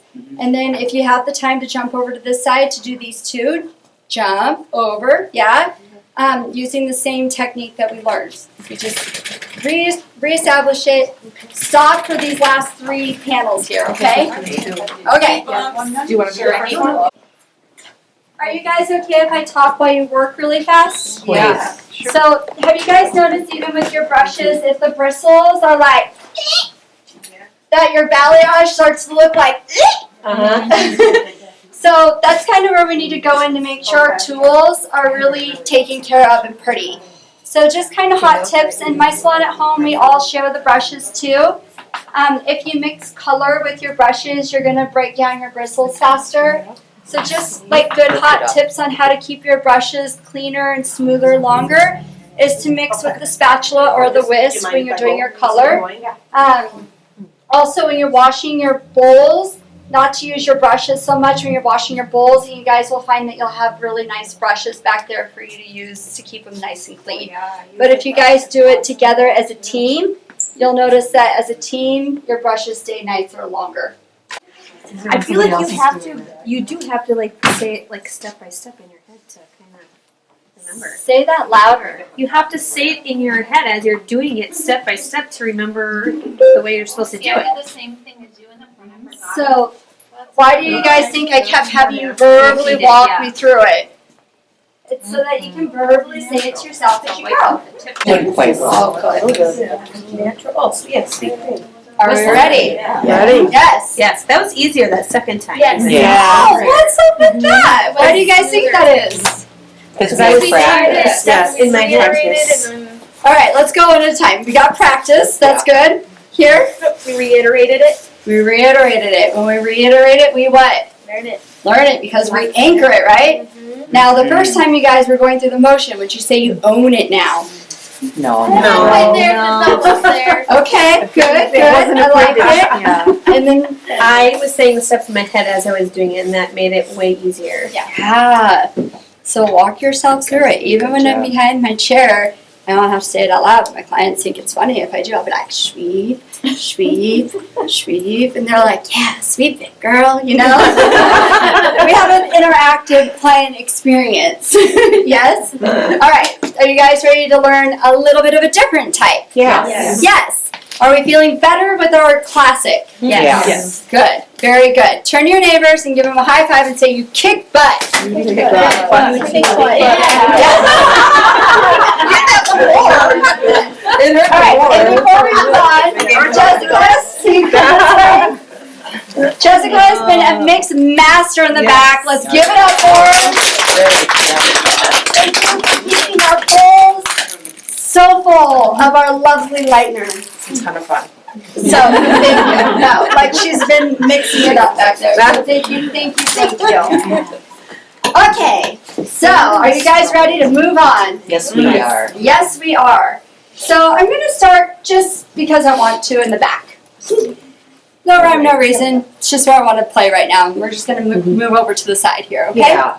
Okay, so I have my fresh bowl of lightener here. It's happy. It's ready to roll. So this time I'm going to start by loading up the back of my hand. All right. All right. What? What? So, our lightner. You're like, I'm balayaged. So, what is this going to act now as? Your paddle. My paddle. Yes? Okay. So, I'm going to come in now, get my trusty little handy dandy comb. I'm gonna comb it. Again, still keeping with the flat wrap, yes? Yes. So flat. I'm gonna load up one side of my Brush. lovely. I'm gonna come in and I'm gonna keep my bristles horizontal and I'm going to start my sweeping. So working smooth, steady strokes. I'm gonna come up into a nice triangular section with my point being in the center. Quick as a cat. We were wondering when we were gonna get to that one. Right now. There it is. Right now. Bang. Bam. Nice. Now my saturation needs to be just a tiny bit heavier. Would you guys agree? Yeah. Just a tiny bit. So I'm just going to come through and get my saturation up there. Really getting beautiful Okay. fondant type frosting appearance on the hair. Yes? Yes. Pinky? Blur. Blur. Blur, blur, blur. Oh, that's nice. Yeah? Yeah. All right. Scoop. Hey. Apply. Life is happy, yeah? Yeah. Moving it down the strand here. Still working smooth, steady strokes. Now to the end. Load up my brush. Put down my hand. What? See, I thought you were putting your hand this way. way. Yeah. I thought you were gonna use the other side of your hand where there's already product on it. Tricked us. Trick you. All right. Yes. Now I want to make sure that's really nice and saturated. So I'm going to use my brush. Yeah. Not the side that's loaded. I'm going to use the other side, and I'm going to put it right up underneath there, and I'm just going to go through and work that product right on in there. Oh, that's nice. So just working it up a little bit, making sure I have nice evenness. Put my brush back flat, smooth her out, and cotton. But before I do my cotton, we want to do a little check just to make sure we're nice and blurred back there. And I was just gonna say it was really heavier this than you did. So now I'm really saturating my. But if I came in with my board and I keep my brush vertically, what was I pushing in there? So, am I pushing product more through this way? Kind of, because you're actually massaging it in and working it through, right? Where on the other one, we were just working surface, we had some lightener underneath there, but we're really massaging it in here, right? So, or if I was wanting to get more and like really make sure that my saturation's on my ends, I'm gonna go with this technique. Okay. If I have someone that's already blonde, I would definitely use my board. Or like really thin. Yeah, because I don't need to be that aggressive on it. I need to massage it in. This is gonna be more of your trend balayage here. Yes? Yes. Okay, so now I gotta get my handy dandy towel. So as an artist behind my chair, honestly, 90% of my balayage work is with a board. Because this here, I like clean hands. I just don't like to get dirty. I'll just be real with it. You got a whole bunch on the top, so be careful. Yeah. What? Oh. Oh yeah, on the top. That's good. We want that there. Okay, good. We're gonna reload that up. So are most of my steps the same? Yes. Yes. What's changed? No paddle.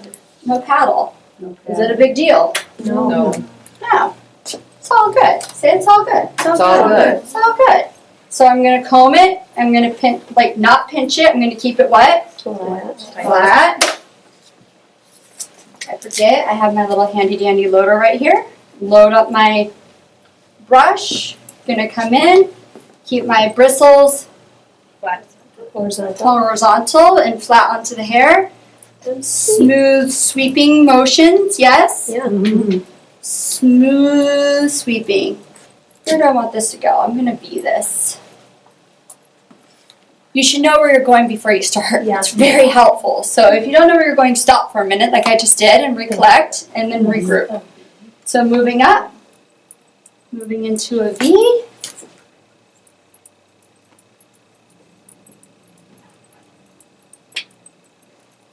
I like that. Coming along. Oh yeah, that's pretty. Oh yeah. So why are we using our pinky and not our forefinger? Softest touch. Softest touch. We all learned that we can't go around our eyeballs with our forefinger, right? Oh. When we're applying our foundation or concealer, right? Mm-hmm. Because our forefinger, middle finger, ring finger have too much How about pressure. pumpkin? So we want to be delicate little flowers and use our pinky to blur that up, yeah? Yeah.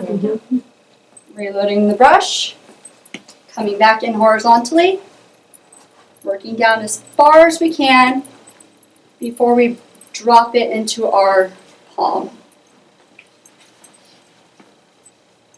So is this the same kind of a balayage, but it's just not using a board? Yep.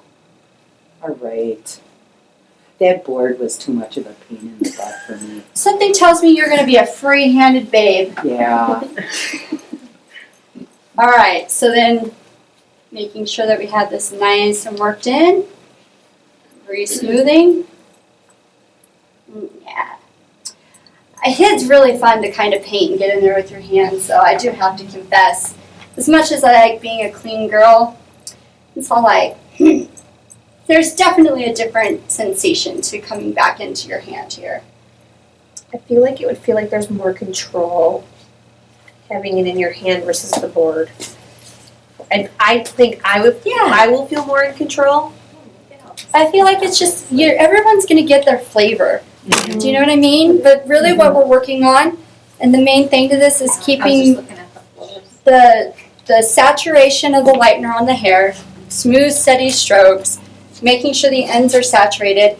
But the reason that we're doing the two different methods is so that you guys have two different ways in which to go about things, right? Because as horrible as it sounds, I'm not even going to use that. As awesome as it sounds, there's 1,000 ways to cook a chicken. That's right. Right? That's right. That's right. So these are just two tried and true ways in which to do our balayage to give us the most consistent results.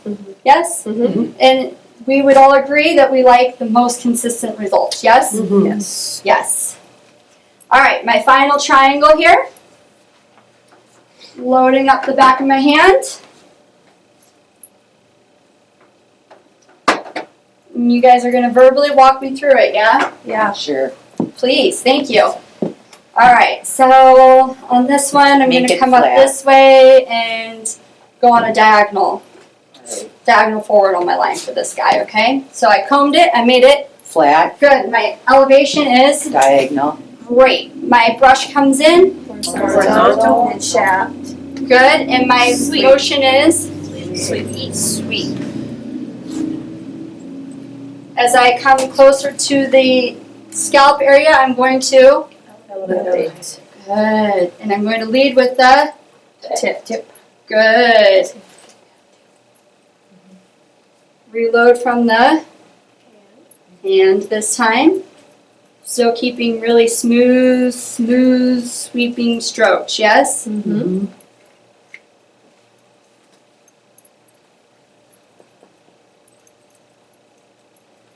Very nice, very nice. All right, then I'm going to use my Pinky. so I can. Blur. Good. We got the blur lines. I know you like it. Good. Very nice. All right, that one needs to get a little blurred right there. That's nice. All right, now what am I doing? Saturate reload. Coming down as low as I can go, right? Before I drop it into the Sweep. Palm of your hand. palm of my hand. But notice that I still move up there and I'm really, really making sure that my sweep is even, yeah? Mm-hmm. Now, when you work on your clients, do you raise the chair and lower it as you're working, or do you just go like this? with your ninja pose. I just choked on my own hair. That was hot. All right. I tend to raise my chair, but I need to be able, and I'm short, and I always need to be able when I raise my elevation to see what I'm doing up here. Okay. So for me, I would rather bend my knees and make sure my application is perfect at the top than not be able to see it and be guessing. Yeah. So you'll find your smooth stroke there, though. All right. Just a little bit more blending here because I'm seeing a little bit of a heaviness here and there that I'm not loving. Good. I like that better. All right. Reloading. Coming in for my final saturation. Need a little bit more product. I don't have enough on my hands, so I'm going back to my bowl. Oh, that's much better. And so the higher you go, the more you're going to get higher up, right? So when you're thinking about this and when you're doing this, always think about how high do I want the blonde to go? How much saturation do I want all the way through? Yeah? Drop it into my cotton and I'm good to go. Nice. Sweet? What questions do you have? For a full balayage, do you start in the front like this or do you start in the back? I'm going to say that goes depending on the client and the circumstances. Most of the time, if I'm doing a full balayage and I'm working underneath, the sun doesn't really shine there. Yeah. So I start my balayage there if I'm doing a full. Typically, most of the time when I'm doing balayage or hand painting, I'm working around the face and I'm trying to duplicate nature. So I'm working more on this top area. Okay. So I'm going to start in the front where I want it to be the lightest and the brightest. Okay. To answer your question? Yep. And that's why I highly recommend checking out that in-store class for balayage because they're going to do the classic balayage sectioning for you guys. You're in a trend class today, yes? So this is Selena's sectioning.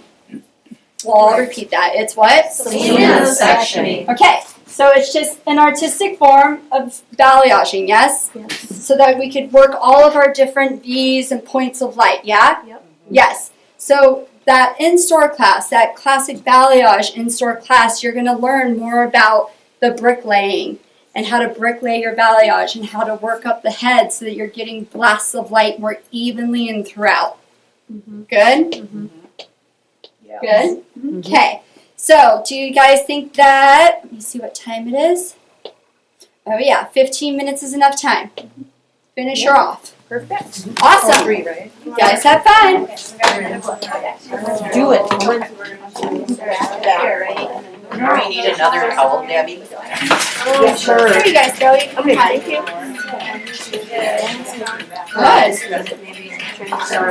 Like this.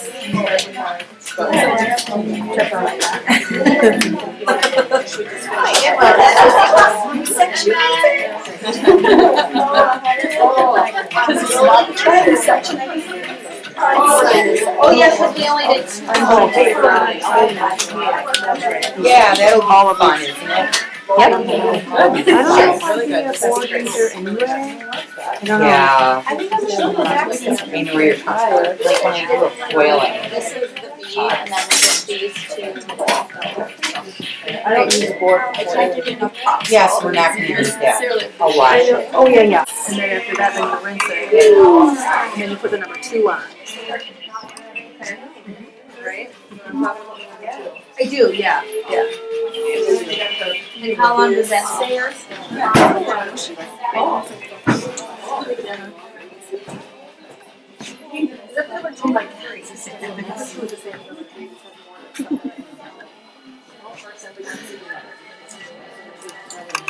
Okay. So maybe do the first.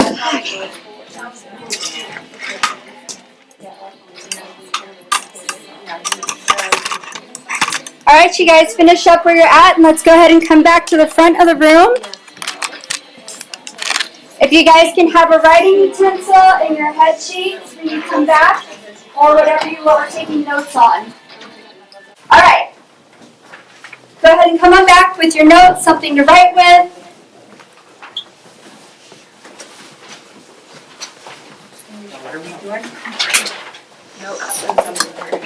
Okay.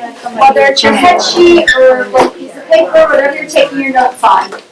I didn't have a head sheet. We have one over here. But I like your aim my Band-Aid. Fantastic. I'll change it. Thank you. You're welcome. All right. Yay. How did your guys' morning go? Good. Very good. Yeah, like look at that, right? I told you guys when we started it was gonna be done. Yeah? Yeah. Do it feel good? Yes. Yeah? Yes. Okay, are you guys feeling inspired? Yes. Awesome. So let's take, what were some of your learning experiences? Let's share. Everything. Yeah. Product placement, Yeah. yeah. Working with the consistency of Product the placement is great. The consistency of the product and learning that, that's great. Angles, who said that? Angles. Angles. Slowing down. Working with the paddle, what was it? Slowing down. Slowing down to speed up. Holding the brush the correct. Horizontally instead of coming in with a vertical Yes. bristle, yes? Good. Proper tools. What was it? Elevation. Elevation, making sure to go up, to come down. Good. Proper tools. Proper tools, the right brushes, having your paddle, having all that stuff handy, yeah? Do you guys feel like you took away something that you could use today or tomorrow? Yeah. Oh my gosh. Yeah. I'm gonna do this on my hair actually. Good. Somebody. Would you guys agree that it takes practice? Oh, yeah. Oh, yes, You yes. look at the one side of her mannequin, we're like, that's alright. And the other side's like, oh yeah, that's much better. Yeah, totally. So, you guys you have mannequins, yes. So what if you have downtime is something that you should definitely be doing? Practice, because the faster you want to go, the more practice you need. So slowing it down to speed it up. We got to make sure that we have that smooth, steady stroke, yes? And just walk yourself through it. Smooth, steady strokes, horizontal brush, starting mid-shaft. We're going to work the product up. We're going to lead with the tip. We're going to elevate to get closer to the scalp. We're going to drop back our elevation. We're going to drop down. We're going to blur with our pinky. Walk yourself through it. Because the more you get a song almost that works with it, the more you're going to remember your steps, the more consistent you're going to become in your balayage. Good?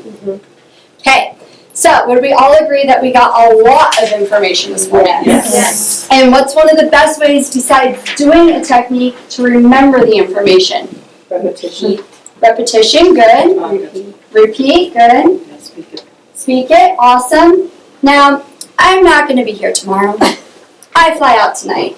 I apologize. I think I would really enjoy it here. But you guys can also take notes, yes? So what we're going to do is I'm going to give you guys 2 minutes, and what I'd like you to do on your head sheet is I'd like you to journal how your morning went. Write down what some of your learning experiences were so you don't forget them. Write down all of the bullet points as you remember it. Put it into your words so that you really anchor it and this information becomes yours, yes? Yeah. So do you guys want 2 minutes or do you guys want 5 minutes? 2 minutes. So let's take 2 minutes and journal your morning. Good?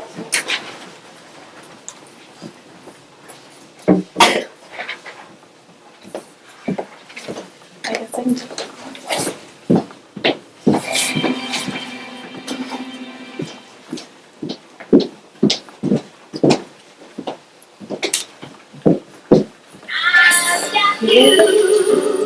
Under my skin. really gotta reset it.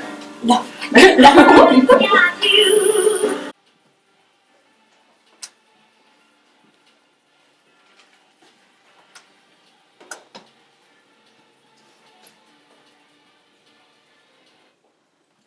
Alright.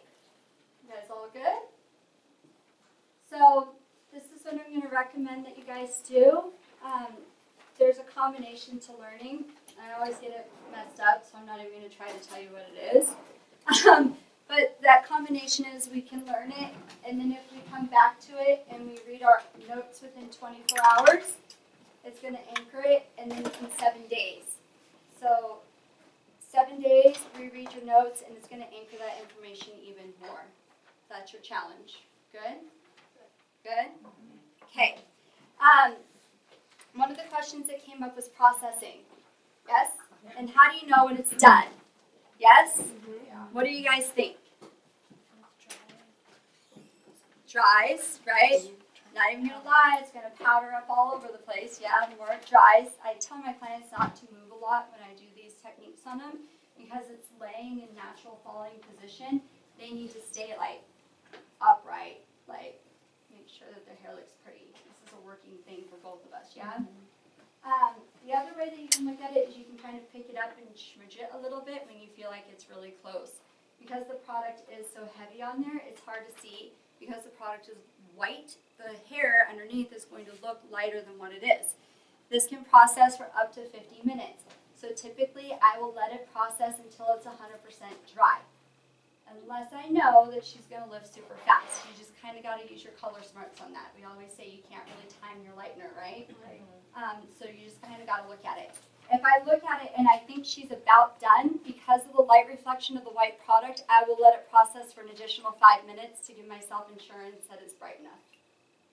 Does that make sense? Because the reflect of the lightener makes it look lighter. Good? Okay. So you can leave it on up to 50 minutes though. Good stuff? Good stuff. Are you guys hungry? Yes. Yes. Do we have any other questions about our morning? Do we need to ground anything else before we move on? No. Awesome. So this is what we're going to do. We're going to go into a working lunch. A what? Working lunch. A working lunch. That means we're going to eat and work. So it's like a normal day, right? Like, good. So in the back over here we have some sandwiches. Everybody, not a round of applause. Thank you. So we got sandwiches and beverages. So you guys are going to grab your food. In between there, whichever you decide to do first, we are going to wash our bowls and our brushes. We're going to clean our stations, make sure they look nice and presentable. We're going to get out our cutting tools. I'm going to make you guys a list for what we want to pull out for cutting. But it's going to consist of combs, clips, your razor, and your shears. Pretty simple, yeah? Okay? And then before we come back from our working lunch, we're going to wash our head. So we want her to process as long and as strong as possible, yeah? Yeah. Especially because what kind of dyes are used on these mannequin heads? Like textile dyes. Like when you think industry carpet, that's what's on her, yeah? So we want to see something. Is it going to be the brightest and lightest that it's going to be on, say, my hair? No. So again, remember that it's not about our end result. It was about the journey to it, yes? Cool? Yep. So let it process as long as you possibly can, and then we'll wash her right before we come back. Good stuff? All right, and then we're going to comb her out. Before you go, stay with me for one more minute. If everybody can please look at your watch. What time do we have? 11:45. I would like to be back here at 20 after. That gives us 35 minutes to working, eat, wash our bowls, make the salon look pretty again, and set up for our cutting segment. Can we do that? Yes. Everybody feels like that's enough time? Yes. Do we want to go 25? Are you sure that that's going to give you enough time? Yes. Okay, don't go yet. Put your stuff down. I know, I'm killing you. All right, so what time are we going to be back in this room and ready for cutting? 20 after. And what do we do? Would we all agree that we had some wins this morning? Yeah. And what do we do at Red Key when we have wins? Right? We celebrate our wins, yes? So how do we celebrate our wins again? Hands in the middle. Good. So everybody come on in. Let's get your hands in there. Closer, closer. Everybody touch everybody appropriately. Favors. All right. Hey! All right. Got our hands in the middle. What is our word of inspiration for this morning's segment? Redkin and Balayage? Okay. How about we go with Redkin inspires Balayage?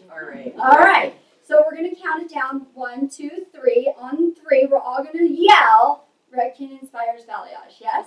All right. 1, 2, 3. Redkin inspires Balayage! Woo!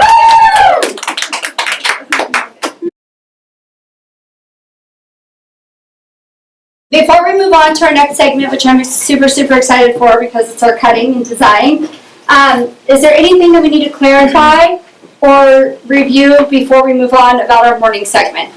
Do we need grounding in anything? No questions came up during lunch.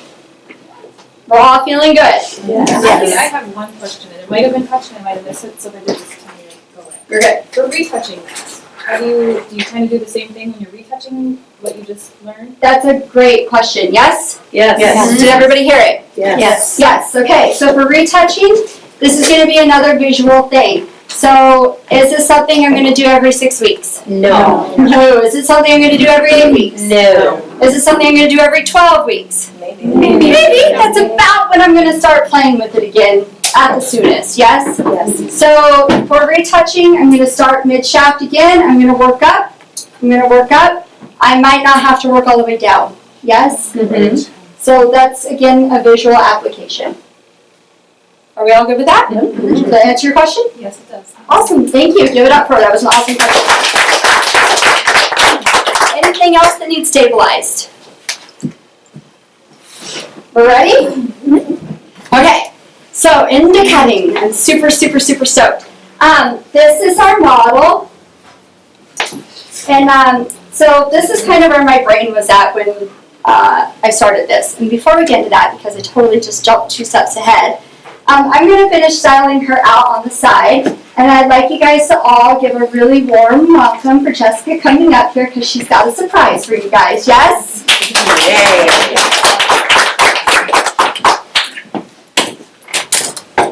Okay, so Selena asked me to talk about the volume shampoos and conditioners, the new lines that came in.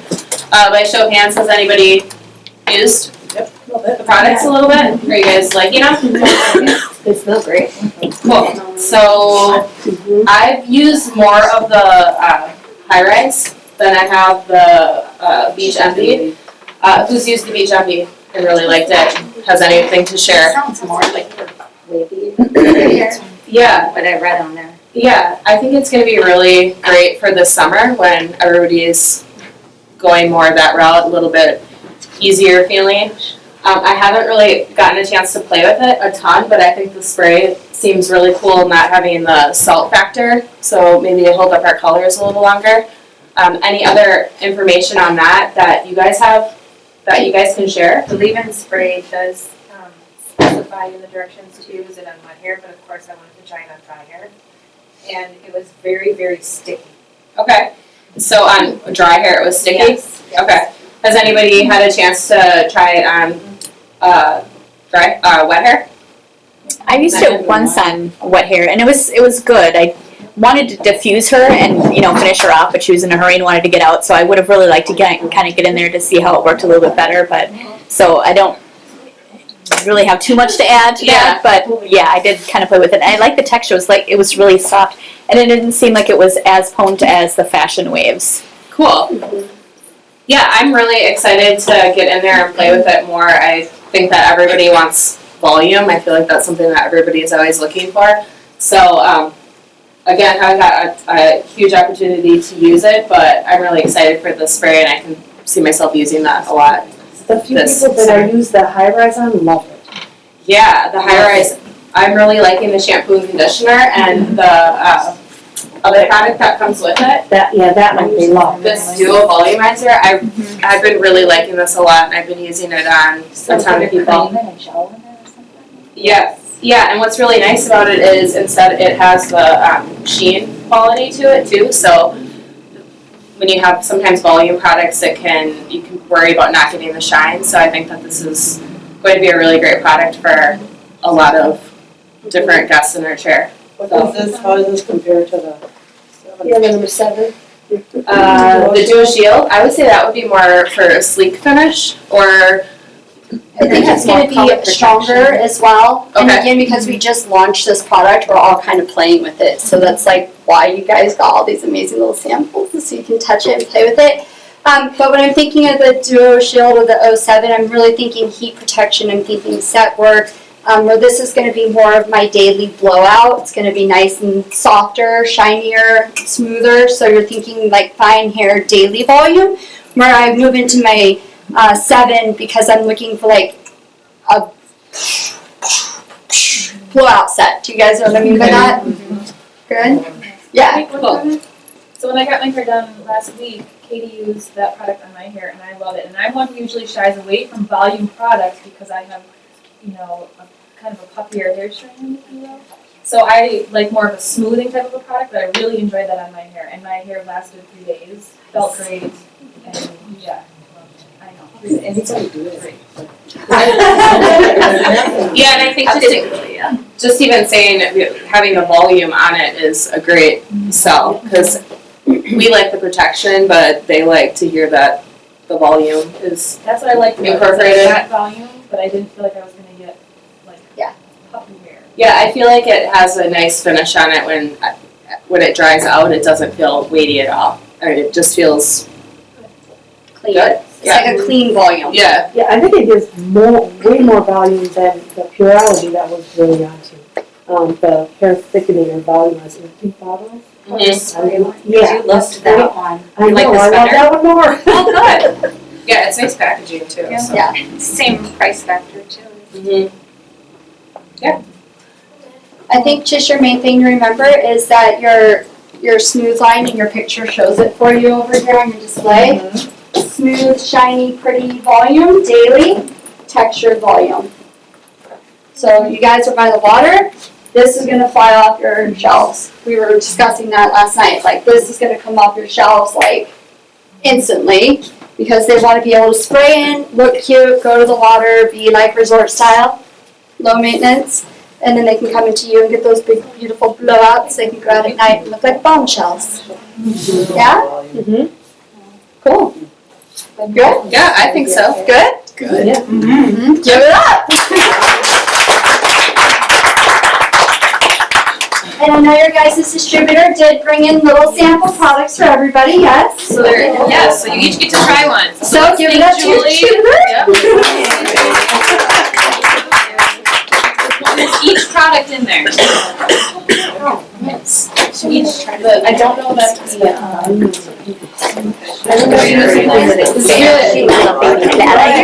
Good. Alright.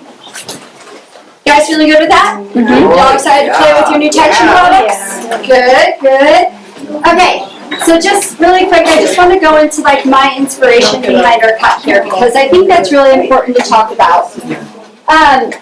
When we're doing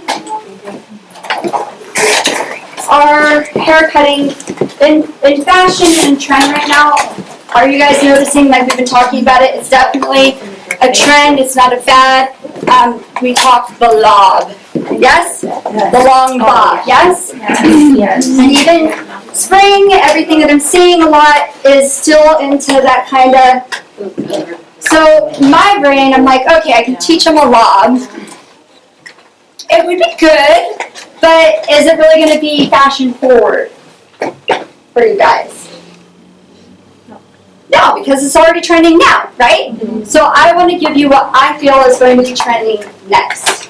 Good? Good. So this particular shape is awesome because we have graduated bobs, longer fronts, disconnections. Great example here, yes. You're like, yeah, that's me. But a lot of the times, would you guys agree that when we're working those shapes, we're working on diagonal forward lines?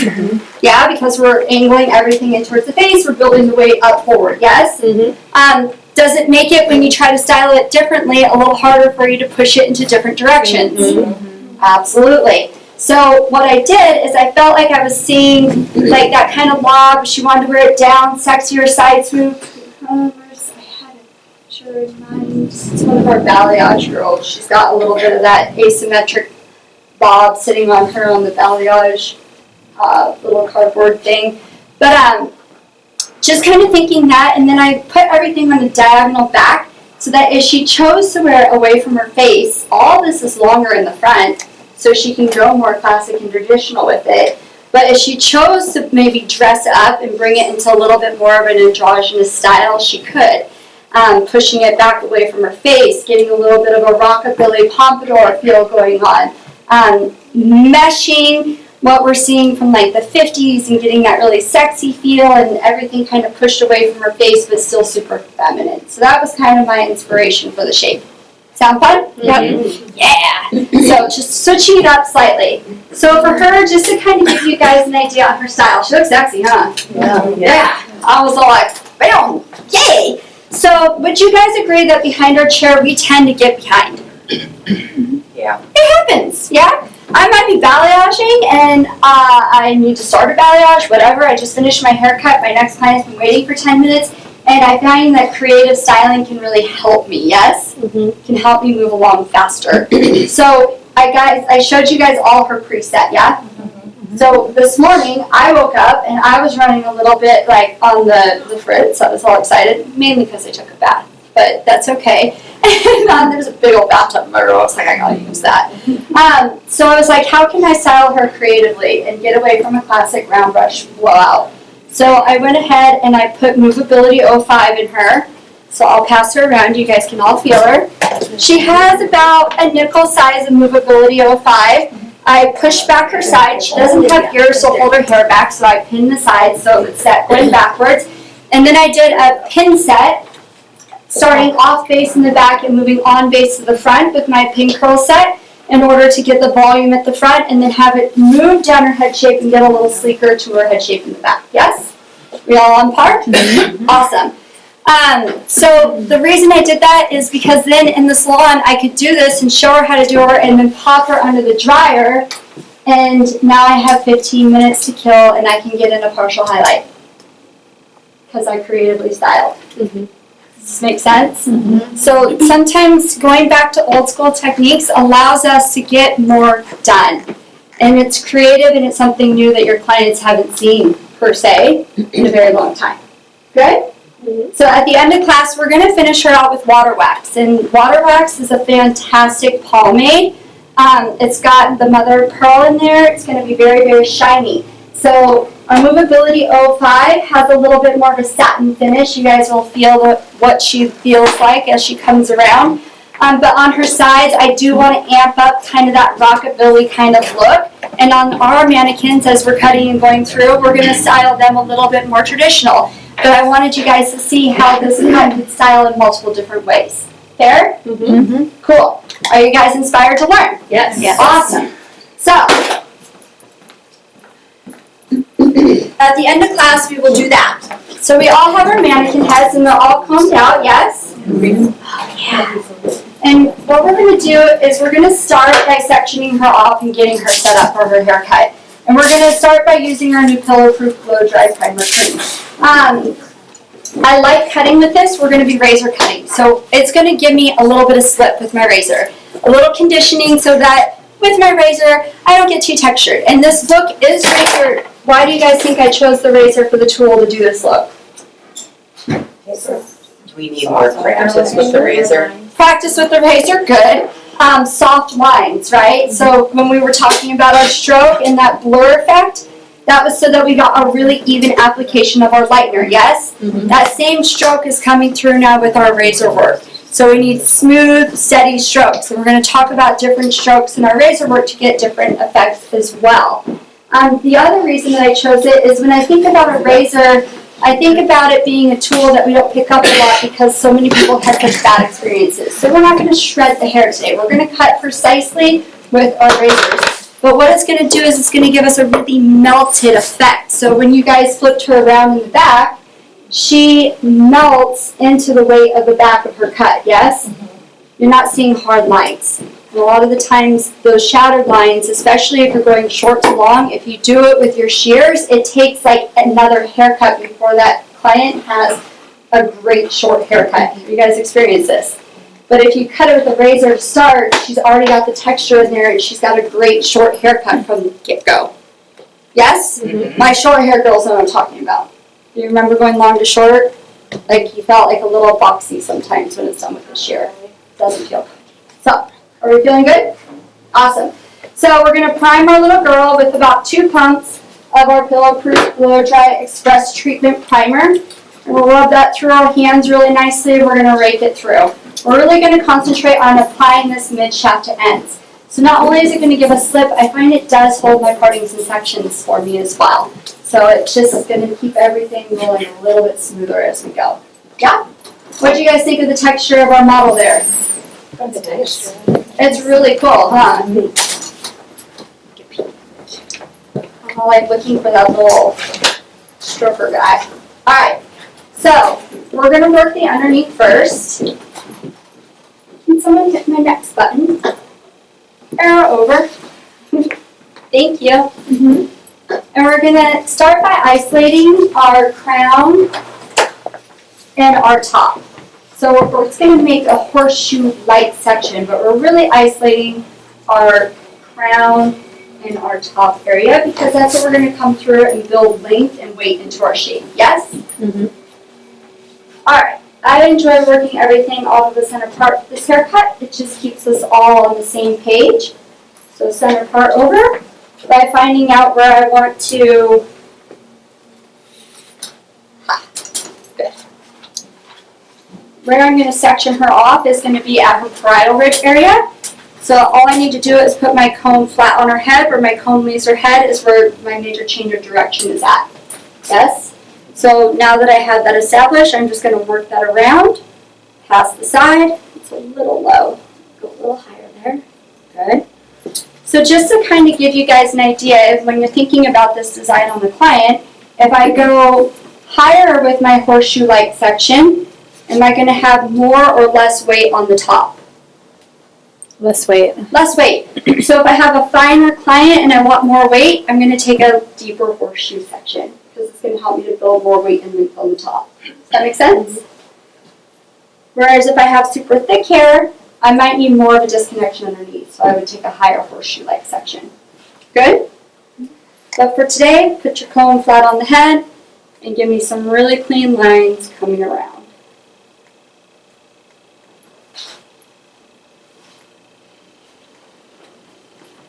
Awesome. We're going to isolate the other side just the same. We're just going to get this hair out of the way.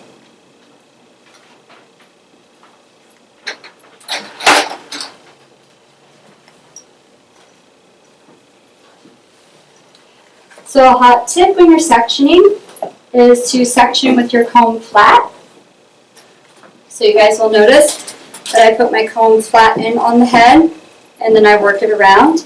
And the other hot tip is to put your finger to where you're going. So I know I want to go right here, put my finger there, put my comb in where I want to start, anchor it around, and you'll always section to where you want to be. A little bit of cleanup, and we're good to go.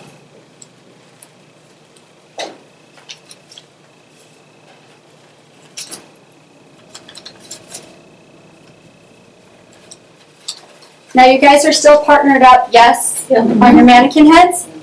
So, good thing this is a left to right haircut because you guys will just switch sides. Yes? Checking my balance. How's my balance? A little low, yeah? The one right. A little here? Yep. Yeah, lovely.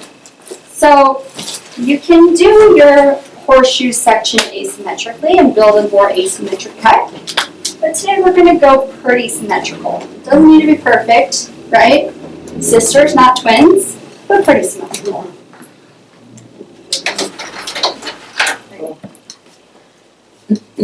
Alright, so that's out of the way and pretty. You have a nice isolated crown and top. So now all we're going to do is we're going to do a slightly rounded diagonal back section starting an inch above the ear. So everybody remembers their inchers. Yes, good. So an inch above the ear and a slightly rounded diagonal back section into my corner back.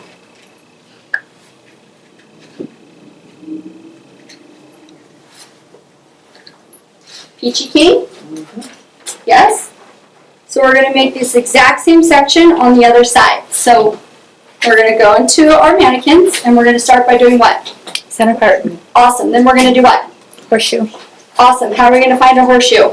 Parietal ridge. Parietal ridge, where the comb leaves the head, yes? We're going to section it up and then we're going to do what? Horseshoe. After the horseshoe. Good. An inch above the ear, right? And we're going to take a what? Rounded diagonal back, yes? To the corner back. We're going to do this on the left side, we're going to do it on the right side. Y'all feeling good? Any questions? Good.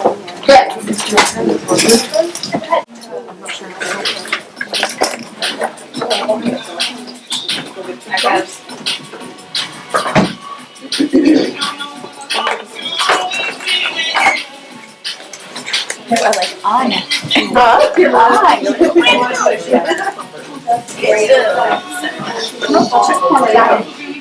Okay, hold it apart.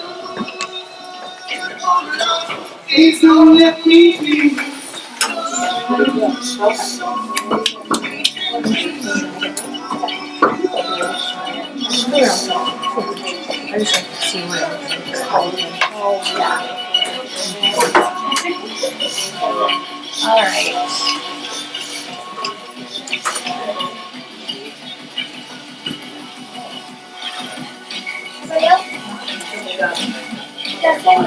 I got to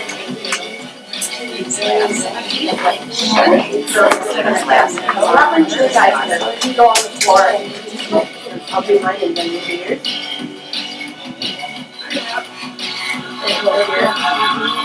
Sure. You want to do the other side? Yeah. I like her color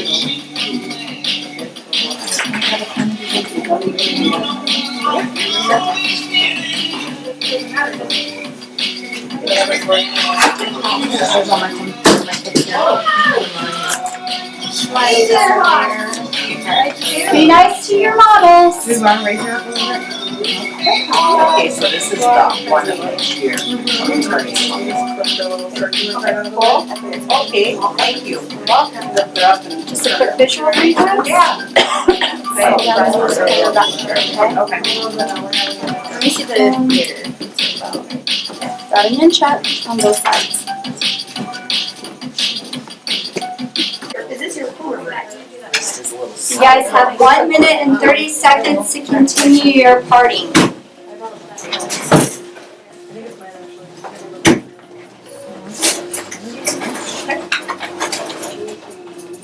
Absolutely. That looks good.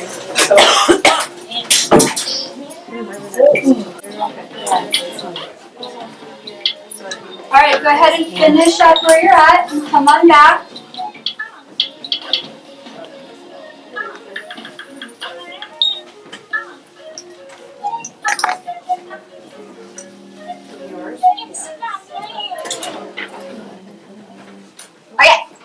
Okay. Y'all feeling good? Are we all in a different sectioning pattern than we already are not used to taking? Yes. Is that exciting? Yes. Is that challenging? Yes. Yes. Are you inspired? You're like, where are we going? Yes. I'm inspired by old school and new school and blending them together. So I will share with you that this particular sectioning is very old school to build in what used to be the classic duck from the 80s. Okay? That was ducktail.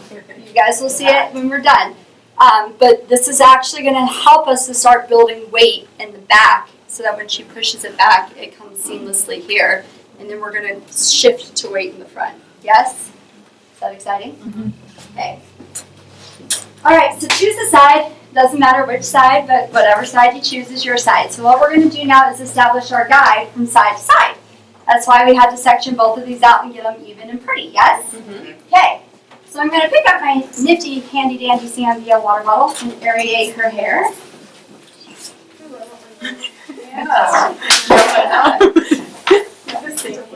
Okay, now I'm all dude and ready to go. So your tools are that of your choice, you guys. I like to use a straight edge razor. In Arizona, we are allowed to use a straight edge razor. If you use a feather razor, it's good too. Choose your tool, yeah? Yeah. I like a straight edge razor because I like the fact that the guard on the razor doesn't rip the hair and rip. I get more of a smooth effect with my straight edge. So it's just a different technique. If you've never played with a straight edge before, please start slowly. Okay? And as we get along, I'll show you guys some tools that you can pick up. From Kasha, they make a great razor that you can actually get guarded blades, but it's a straight edge effect. So I'll show that on our next section. Good? Mm-hmm. Alright, so we're gonna section from the ear and split the front from the back. Yes? We're going to start in the back. Where are we gonna start? Back. The back. So, I wanna get my, there we go. There we go. Open it up to you guys. Alright, stay with me. Don't go back to your mannequins. Everybody stay with me. Don't want you to miss anything. We want to make sure when we're working with the razor that the hair is wet. Why? Because it'll pull otherwise. It'll pull otherwise. And we're not into ripping her hair out, we're into giving her a beautiful buttered effect on her haircut. Yes? Okay. So we're going to elevate her hair. Sorry. You're good. So our finger angle is going to mirror our parting. And our finger position is going to mirror our parting. We're going to elevate the hair so that everything is combed nice and tight. So the hair is coming straight diagonally, but like 90 degrees from the head, but the hair is diagonal mirroring the parting. Yes? And we're going to leave about 1.5 inches of length on her, yeah? So I'm going to get my fingers out of the way. And I'm going to start my stroke, yeah? And I want a really, really nice open stroke. Because I want this to be really textured.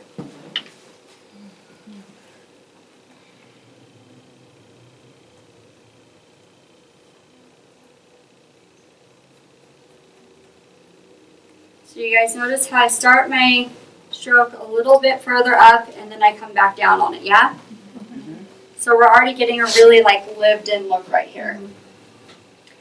After you establish that guide, now you're going to come to the front. And the reason that we sectioned that off is because we were shorter here, but I want to build length and weight in the front, yeah? So I'm going to change my finger angle, and I'm not going to be mirroring my part anymore. Now I'm actually going to change my finger angle so I get volume in the front. Volume being weight and length, yes? Okay.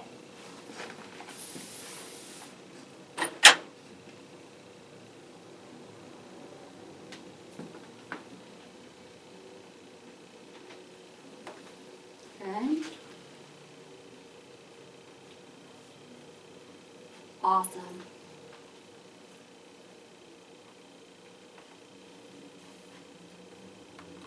Sweet? All right. So that's a little heavy to me, and because I'm right here right now, and it's heavy, we're going to get rid of some of the weight, because we're going to visually cut it as we go. Good? We know we want this to be claps. This is more of our disconnected.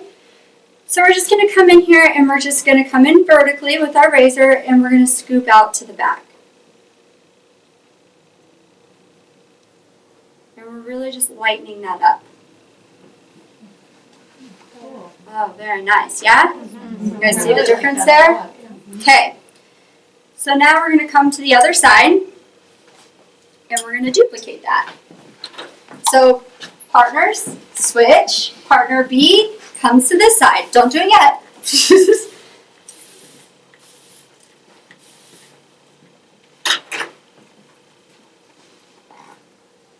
So separating at the ear, yes.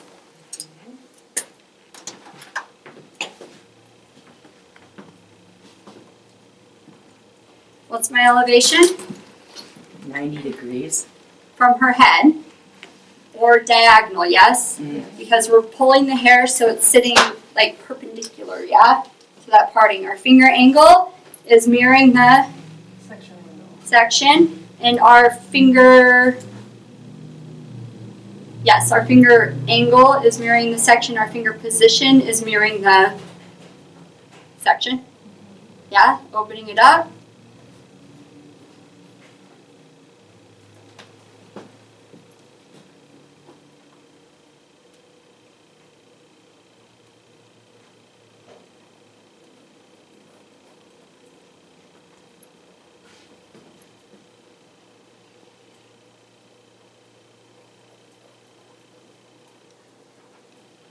Fantastic. Check her balance. Right behind her ear. Just going to give her a little feel. It's always embarrassing when it's in front of people. It's not even. All right. We have good balance. Would you guys agree? Left to right. Good. So now we're going to come through and we're going to connect our front. So a hot tip, when you're working side to side on a client, turn your chair so you can see the one side in the mirror. Oh, look, now I see it's hitting towards your chin. I can see where that's at. Now I can come to this side and mirror it. Who would have thunk it?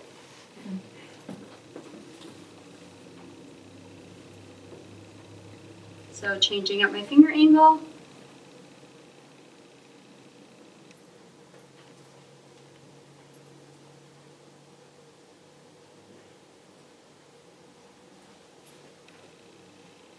How's my balance?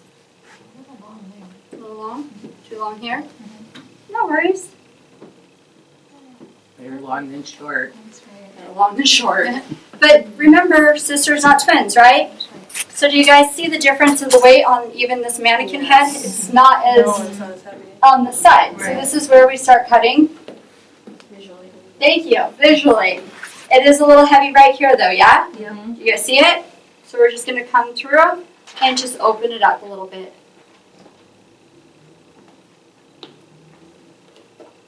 Much better, yeah? You guys see it? Okay. So, again, just checking for our balance. What? All right, that's exciting. What's our first step? Okay, section it, front from back, right? And then I'm going to start in that, and I'm going to elevate the hair from the head down. But let's just put it into a diagonal, yeah? We're going to make sure that that hair is coming straight out from the section, like straight down diagonally from the section. Yes? Our finger angle is, what was it? Parallel to the part, mirroring our part, right? Coming back around. Our finger angle is same. Finger position, finger angle. Good. Then we come to the front, and we're going to change our finger angle to diagonal forward. Good? Partner A, partner B. All right. You guys think you can get that done in 5 minutes? All right. You guys have about 1 minute to go ahead and finish up your sections, check your balance, and come back forward. Stuff on the side. All right, everybody finish up where you're at, set your tools down, come back to the front of the room, please. I keep hitting the camera. Oh, that's okay. Awesome. How did that go? Fun. Good. Did everybody enjoy pulling out their razors? Yeah. I love my razor. Do you guys see how the stroke is similar for those that I passed by? I said open up your stroke. So a couple things that I noticed, if you're working with a feather razor, don't be afraid to use this little hole in there. I know, it's crazy, right? And it will allow you to actually get more into your arm movement instead of wristing. So that's going to open up your stroke. When I open up my stroke like this, what's my effect going to be? Lighter. Lighter, whisper, airier, more movement, right? We're going from long to short. I don't want her to look like she just got her hair short. I want it to look lived in. I want it to be a little gritty, a little softer, right? Because it's what's going to make it look feminine, pretty, soft.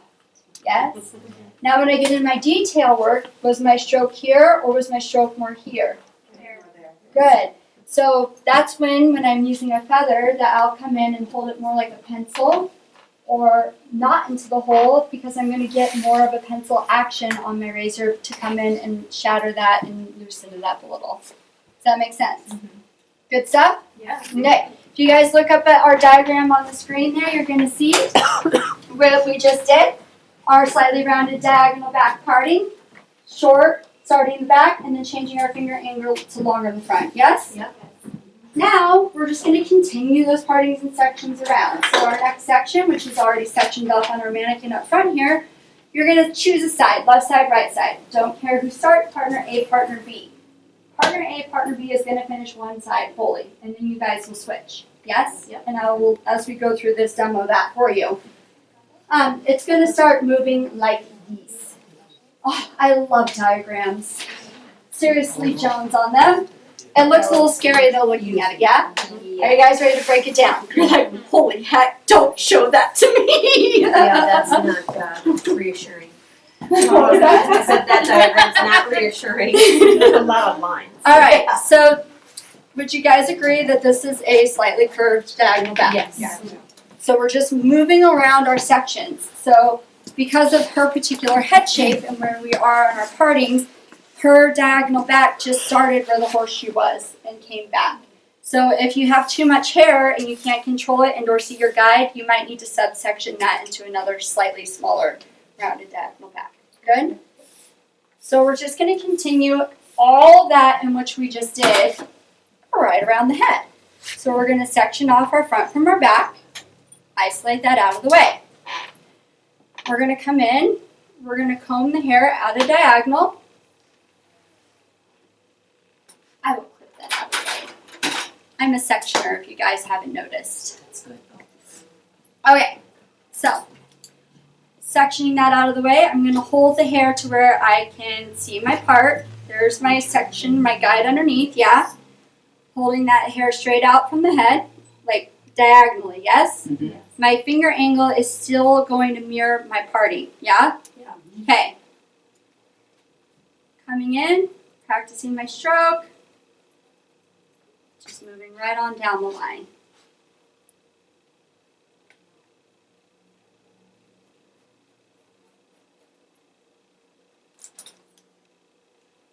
So I'm just trying to stand out of the way so you guys can see.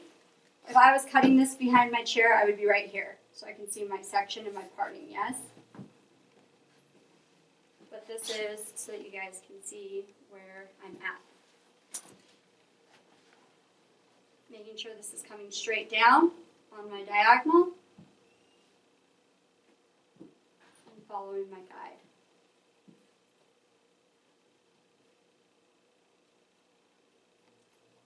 Ruby? Alright, so our front is pretty much done, so we're just going to get him out of the way here. I can see my guide clearly through that veil of hair, yes? Just going to elevate that nice and straight down because this is where I'm building some weight. Visually just following to my guide. Good? It's heavy. Visually, I need to break that up.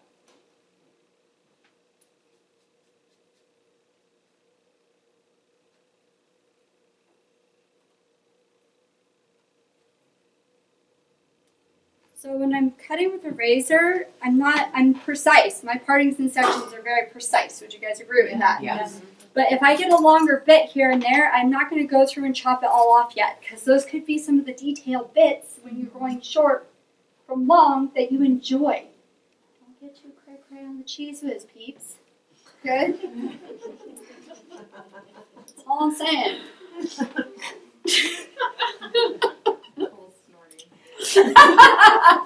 Alright, so working through them, now we're going to continue diagonally back across until we pretty much reach corner back on the other side.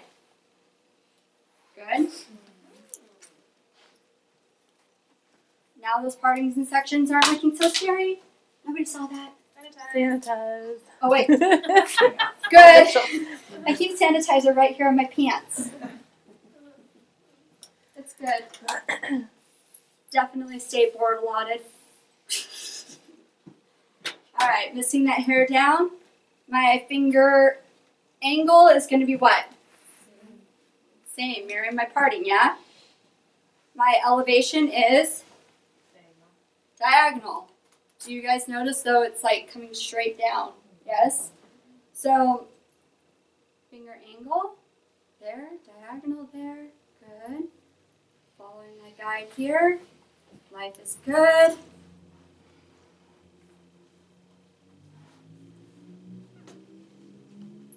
Straight down.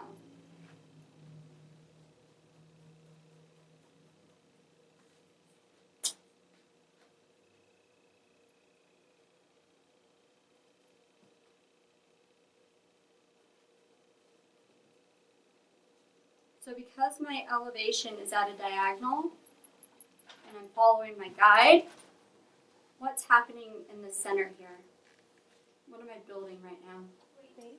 Weight and length, right?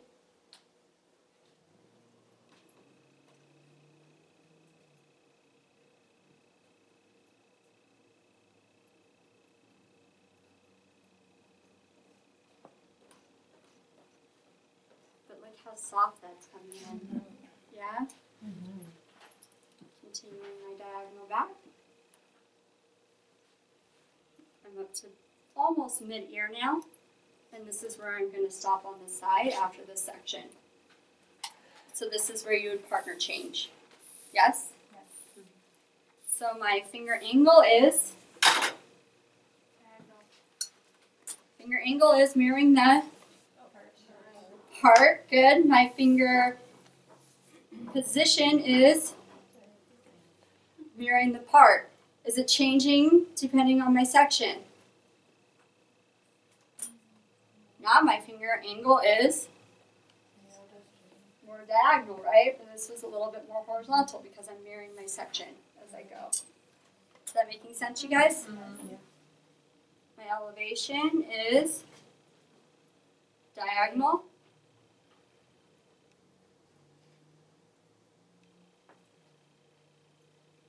And cutting to follow my guide. So do we want to go with partner A and have them do all of this and then come back and demo for partner B, or do we want to demo everything right now? I say we stop here and we'll come back. Yeah. Good? Can I see it this side? Oh, that looks beautiful. Yeah. Good? Okay, so partner A, really quick, before you guys jump into it, what's your first step? Good, what the heck? So we're gonna drop both sections, right? Because did we cross over past center back? Yes? Okay, so we're gonna drop all the hair. Then we're gonna take a what? Good, a curved diagonal back, yes? Yes. And then we're gonna cut to follow our guide with a diagonal elevation, yes? So do you guys see how that's kind of following down and starting to build length and weight here, yeah? Yes. Then we're gonna take another curved diagonal back, good. And we're gonna follow our guide. Our elevation's gonna be diagonal, just keeping the hair nice and taut, yes? So it's gonna move straight down from that section. Then our next section is gonna be a slightly curved diagonal. Back, good, and following our guide. Good? Okay, once you hit that where you're like mid-ear, stop, and we're gonna come back. Ah, that's why we're coming back. Good? Alright, 5 minutes. No, you're not. Look,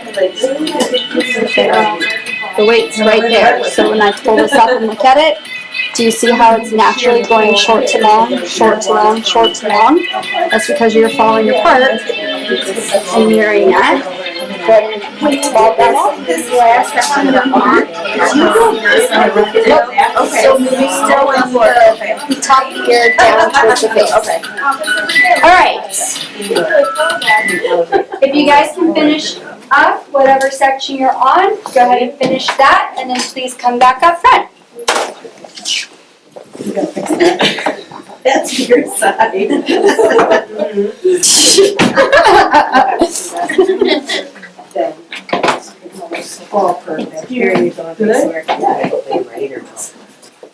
Alright, you guys. Come on home. Come on home. You're good. How did that go? Good. Feeling okay? Okay, so I just popped this back, one diagram back, so you guys could see the sectioning again from the side, because I feel like these diagonal backs are a little different partings than what we're used to taking, so I feel like we're all like, what? So just to kind of go back there, we're just working those curved diagonal backs and following our actual partings for our sections to follow the line, and it's putting our shape in. And as you guys can see, when I comb her down, do you see how the weight is gradually building in there? Yes? So you can see it's shorter, gradually building into longer. Yes? Now depending on how diagonal you held your hair, may I? Yeah. You could build Just go ahead and hold her up right there. A more extreme case of that. Do you guys see this? Shorter to longer. But you can see the weight building in there. And she's longer than my girl too. So she's going to get a slightly different effect on her haircut. Would you guys agree? Yes. So these are definitely techniques to play with to find out what length you like them at too. Would you guys agree with that? Yes. Cool. Any questions come up before we move on to the other side? No? Good? Good? Okay. This little piece of hair, I want to cut it off so badly, but we're going to let it be for right now. Okay, the OCD in me is like, cut it off. But let some of these be. These are going to be little bits that might be little signature things in your haircut. So just cut it off to make everything even right away, okay? We're freestyling here, yes? Okay. So, rolling around to the other side. So now you guys get to see it again. Good, good, good.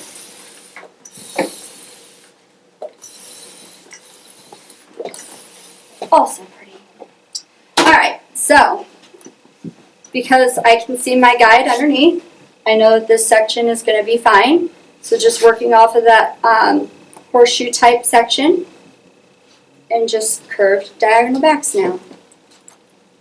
We have our guide underneath. We know we have balance from left to right because we made sure off of our sections that we established that first thing, yes?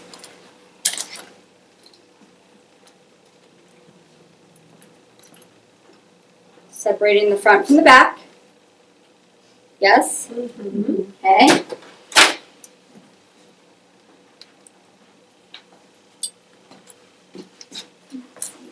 That's going to be your guys' angle.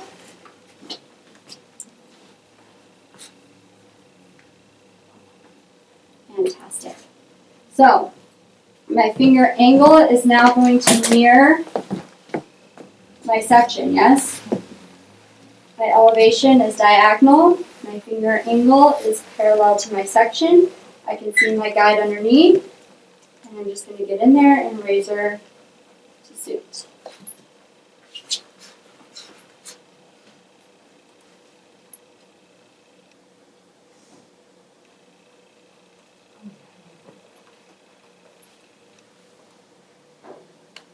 So here's my original guide down here. Do you guys see where it gets a little like you kind of have to slow down and pay attention?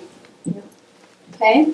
With my original guides underneath, and then I have a little bit of cut hair over here. So I just need to slow down and blur those lines together, yes? So that's cut just to get it out of my way. Nice. We're going to go through and eliminate out this front area, connecting to my guide underneath there. Let's see, that's going to be a better angle for that one. Because I'm working this way on a diagonal forward, how am I going to come into the section? From the back. From the back, yes? Good. So just looking to where my guide is underneath. I see it.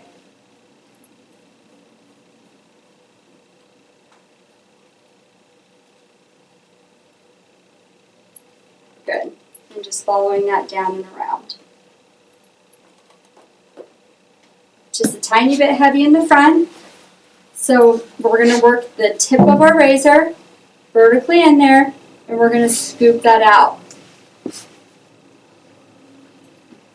So we're not using the flat of our razor, meaning this is the tip, yes? Toe, heel, flat. When we get into the flat, what are we doing? What? Taking out weight, but in what way? Taking length off. You're taking length off. Are you shredding hair at that point? Yes. Yes. So most people that have had a razor cut have had their hair taken where we're working the middle of the blade and we're like and shaving the hair essentially, yes? When I come in with the tip of my blade and I carve out and distribute my weight visually that way, am I shaving the hair? No. At any point, am I actually dragging my razor or am I continually stroking with purpose? Stroking with purpose. So when you're working with a razor and you don't want to get it where they come back and they say my hair feels like it's all balled up and like all my ends are split, you gotta stroke with purpose. You can't just drag it through. Does that make sense? Yep. Yeah? You all know what we're talking about here? Yes. So remember, heel, toe. Yes? Balance. Nice. All right. So, got my front done, working around my back. I'm gonna continue my slightly curved diagonal backs. Do they get less curved the higher I move up? Yes. Yes. Is it just naturally happening? Yes. It is. I'm not really overly analyzing it. It's just because I'm following the head shape and I'm just working diagonal back to meet the other side. Don't get too hung up on it. Yeah?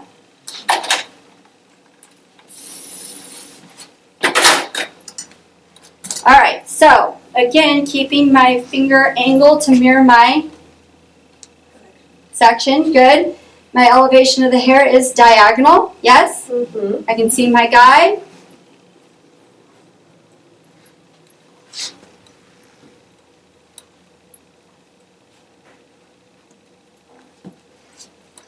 Then I got a little tiny bit right here where I have to close my stroke. Good. Just to connect in the middle. Yes? Okay. Again, another diagonal back. If you're working with an open blade until you get more comfortable with your straight edge, you should probably close it when you part in section. Good? And don't ever palm it. That's what I did the first time. So, good times. We're best friends now. Alright, we're blood buddies. Alright, I do have a little bit of a sick sense of humor, sorry guys. So my finger angle is still mirroring my parting. Good. My elevation is diagonal. And just coming through and following my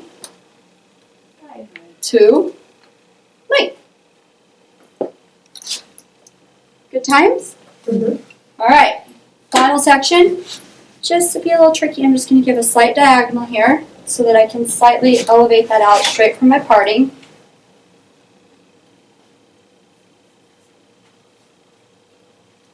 And you guys see how my left to right are just beautifully connecting? Yes?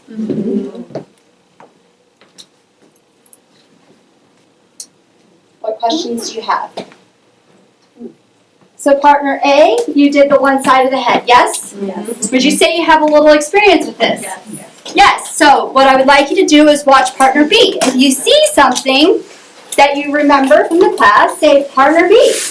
Try this, because you might notice something that they're doing and I don't get around to you quick enough to notice it. So coach each other in a loving manner, yes? Yes. Only with love though, yes? Yes. Like All right. hair better. Wait, can we get this done in 5 minutes? Awesome. Hair better. Alright, you guys, go ahead and finish up the section that you're working on right now, and we'll bring it right back to the front. After like 3 months.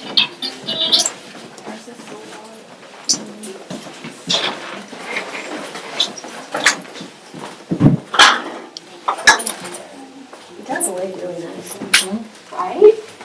How are you guys feeling? Good. Are you guys having fun? Yes. Are you guys taking away a good technique? Yes. Awesome. So, giving you guys the back diagram again, this is, if you were looking at everything completely done, partner A did this side, right, and crossed over to the red mark right here, yes? And then partner B came back in and did everything opposite and crisscrossed over partner A's work, right? Working those slight diagonal back sections. And what did it build in the middle? Weight. A little bit of weight, yeah? So it's something back here that she feels feminine with. She can move it around a little bit and have some fun with it, yes? Now we're going to go and do a little bit of our detail work because there are a couple pieces in here that just are not okay to hang out. Yeah? Would you guys agree? Hair and maybe your hairs are cut like this. So I've seen it going. super, super simple. I'm just going to come through and pinch and eliminate. So this is where I pop back into my feather razor most of the time, is because I'm just looking to eliminate 1 hair, 2 hair, 3 hair, go. Right? And again, it's nice and visual. I'm not getting crazy on it. If I feel like it's hanging a little heavy in the corners, My mentor always told me it's good to give the best bangs and the best nape, especially on short hair, right? So if you can do fantastic bangs and fantastic napes, they will always come back to you. Yeah? Yeah. So, if you're finding that you're hanging a little heavy in the corner here, like when I look at this side, it doesn't hang as heavily as this side does. So you guys see that weight that's just sitting right there? Yeah. So we're going to come through it and we're going to carve it like we're just sketching.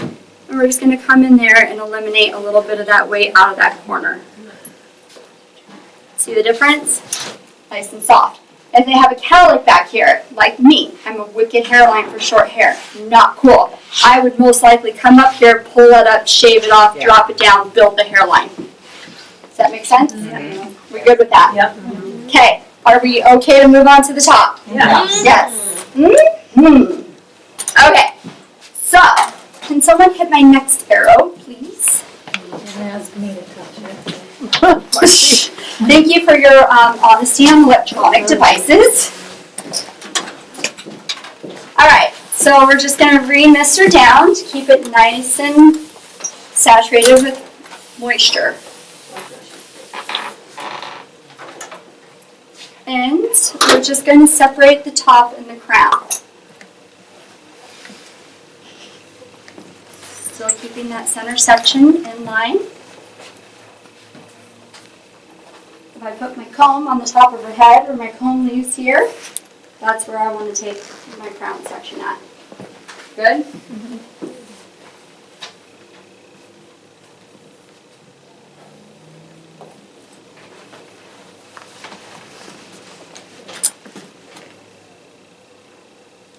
So pretty much separating side to side and front to back. Yeah? Mm-hmm. Got nice 4 quadrants here. Alright, so this is where we switch it off of it not being that kind of 80s duck. Because normally, if we wanted to build that all the way through, we would continue with diagonal back sections to continue building that weight line. I want the weight to shift. Now I want it to be able to move forward. What? Alright, so we're going to continue working off of that center back. And we're going to take slightly diagonal forward sections. And they're going to be slightly curved because the head is round. Curved, it's round. So this is going to drop us more into these pie-like sections, yes? We're going to continue to use our razor because we still want to have a lot of softness and movement. We're going to elevate this hair out to 90 degrees horizontal, yes? And we're going to have a diagonal finger angle. We're going to work from the bottom up to the top. Good? Okay. So diagonal finger angle, quite diagonal, if I may say so myself. And we're actually just going to run it on up. So I want a weight line that's hitting right here. Good? So that is what it would look like if we were diagramming it, going up. But I don't need it to be a super perfect. It doesn't need to be super perfect. Because what we're doing is we're creating a little overlay right here. Do you guys see that? But we're giving it softness so we don't have to go back and deal with it later, yeah? Okay. So we're just going to continue around. And depending on how much weight you want to build to the front, you can start over-directing everything to center back here, or you can over-direct it to the previous section. For today's demo, we're just going to over-direct everything to center back. That way you guys keep some length on your mannequin heads to play later. Okay?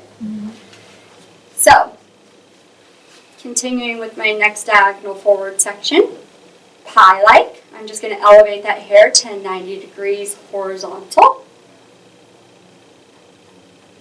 And follow my guide up. Do you guys see how I'm still keeping this really nice and loosey-goosey? Yeah? Okay. Taking my next section. This is now where I'm leaving the crown area and coming into the top and sides. So this will be my last section in the back on the crown. Good? So, elevate that back, center back. So I'm going to change my body positioning to be standing where? Center back, because we'll always over direct to where we're standing. Beautiful. So making sure that I'm nice and center back, my diagonal finger angle, elevation to that 90 degrees horizontal, and cutting to follow my guide. So do you guys see where I'm building some length here? More like a graduated bob. So now we're jumping into a traditional type feel on a graduated look, yes? Awesome. Are we okay to move along and do the other side, and then partner A will do one side and then partner B will do the other side? Are we okay with that? Yes. So I'm just going to demo it now so we can wipe this out in a fatal swoop. Yes? Good. Stealing a little bit of my guide from partner A's side, partner B. We're going to take a slightly diagonal forward section.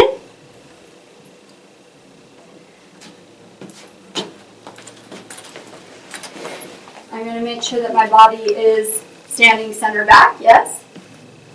Elevating my hair to 90 degrees.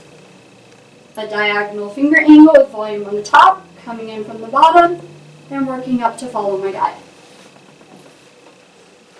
Slightly diagonal section, over directing to center back, working our pie-like shapes. Elevating the hair to 90 degrees horizontal. Diagonal finger angle, volume towards the top, and working up to follow my guide. You guys want to talk it through with me? Coming into the final piece of my crown, I'm elevating and over directing my hair to center back. My elevation is at 90 degrees. Horizontal. My finger angle is diagonal with the volume on the top. Volume not being volume being weight.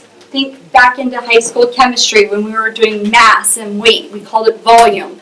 So we're building volume and weight at the top. Does that make sense? Okay. Just making sure I have a nice line on that. Hey, Jill. Beautiful. What questions do you have? Partner A, partner B. 5 minutes or 6 minutes? 6, 3 minutes each? Have fun. Remember when we started, you guys? When we're learning something new, does it always feel good? No. A little dragon. Feels like a little dragon is rising up, right? So what do we have to do with that little dragon? Fight it. Breathe into him. If it feels weird, good. It means you're learning something new. Most of the time when we do razor work, we've done it to where we put the razor on the top of our fingers and we use our thumb to feather it off and zap it down, yes? If you ever get into a straight edge razor, can you put your thumb on there? No. So what we really need to do is work on our stroke and how we can come into our haircuts without doing origami with our body, right? So, continue to be open to it. All right. If you can hear me, clap once. If you can hear me, clap twice. Do you guys need more time? Yes. How much more time do you feel like you need? 5, 6. Does everybody feel like you can finish their crown section in 3 minutes? Yeah. Okay, let's do it. I'll see you guys back in 3. I did notice everybody is about there, yes? Yes? All right, let's go ahead and actually bring her on back. Okay, come forward, pretties. All right, you guys still feeling good here? Yes. Okay, so now if we look up at the diagram, we're going to work the front. Yes? Yes. Okay, so we built this weight and length here, and you guys probably felt it through. Am I looking for sisters? Am I looking for twins? Sisters. Good. And when I feel this, I feel that I have sisters. I'm feeling a nice balance here. Like I'm looking for it to be loose and flowy, yeah? So now I'm going to come through this front section, and we're going to section a little piece off from the back. So you're going to get a little pie section into our corner back here, yes? And this is our guide to length. Yeah? Yeah. And we're going to take a little section, and this is going to be a slightly diagonal forward section from the front. No big deal, right? Right? Right. Right, awesome. So I'm going to elevate that back. My body is now standing corner back because now I'm over directing to corner back. Yes? That way I don't get like all this length in the front, yeah? I just want it to be like flirty, not like, whoa, dog ear. Cool?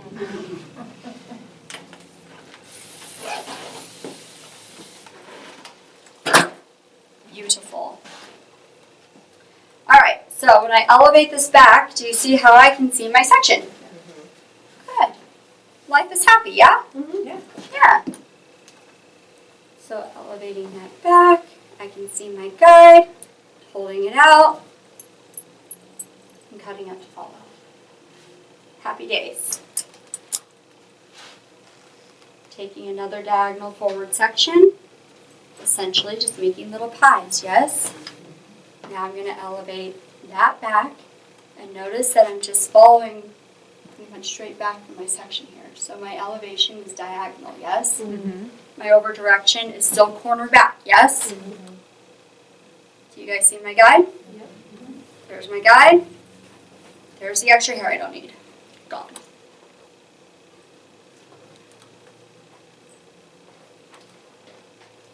So, do you notice how I'm almost starting to follow like we did underneath? Where my finger angle is now starting to pick up and mirroring my section here. Is my elevation still diagonal? Yeah. Yes, good. Am I still getting some over direction in there? Yes. Yes. Is it as much as these pieces per se? No.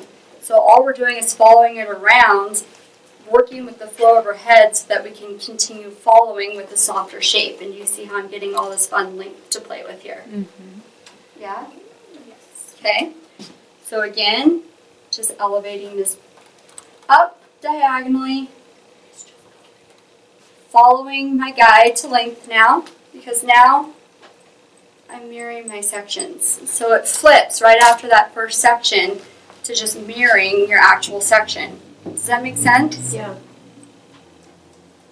Because we're going to go back through and layer this, and we can shorten this up, we can add more to it, but we're going to come back and play with the top with our shears.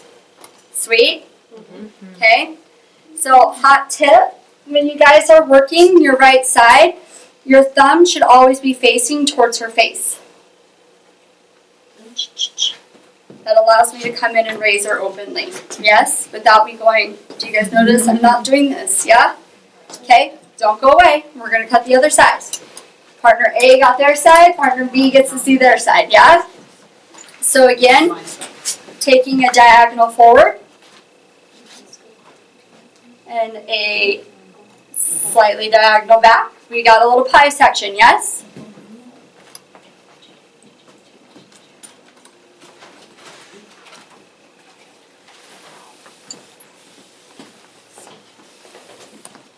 All right.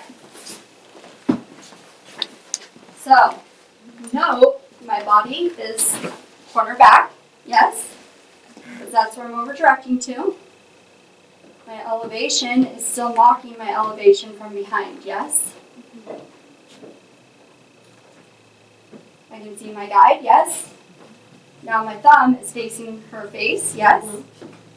And I'm just going to cut to my guide. So pretty. So no matter what side you're on, your thumb should be facing forward. Your thumb is, yep, facing her face. And that's just going to put your hand positioning in the correct, because we're not cutting over our fingers. We're pretty much working palm to palm here. So for a lot of you, that's going to be a little different, yes? All right, next diagonal forward section. And she's a little thicker on this side, I've been noticing. For whatever reason. Now I'm going to actually start following my section like we did underneath, yeah? So,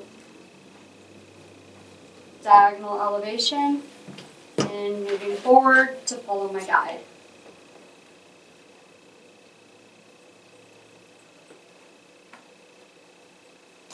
She gets a subsection because she's too thick on this side.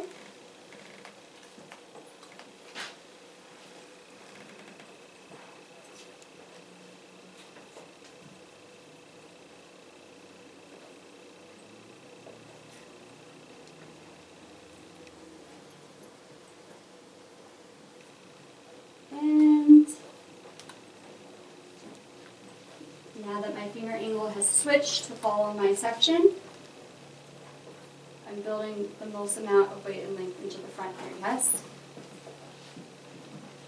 Because I have only just a tiny bit of elevation there, yeah? Following my guide. Balance. What questions do you have? Are you feeling okay with it? Partner A, partner B, don't be afraid to coach. If you need me, call me, yes?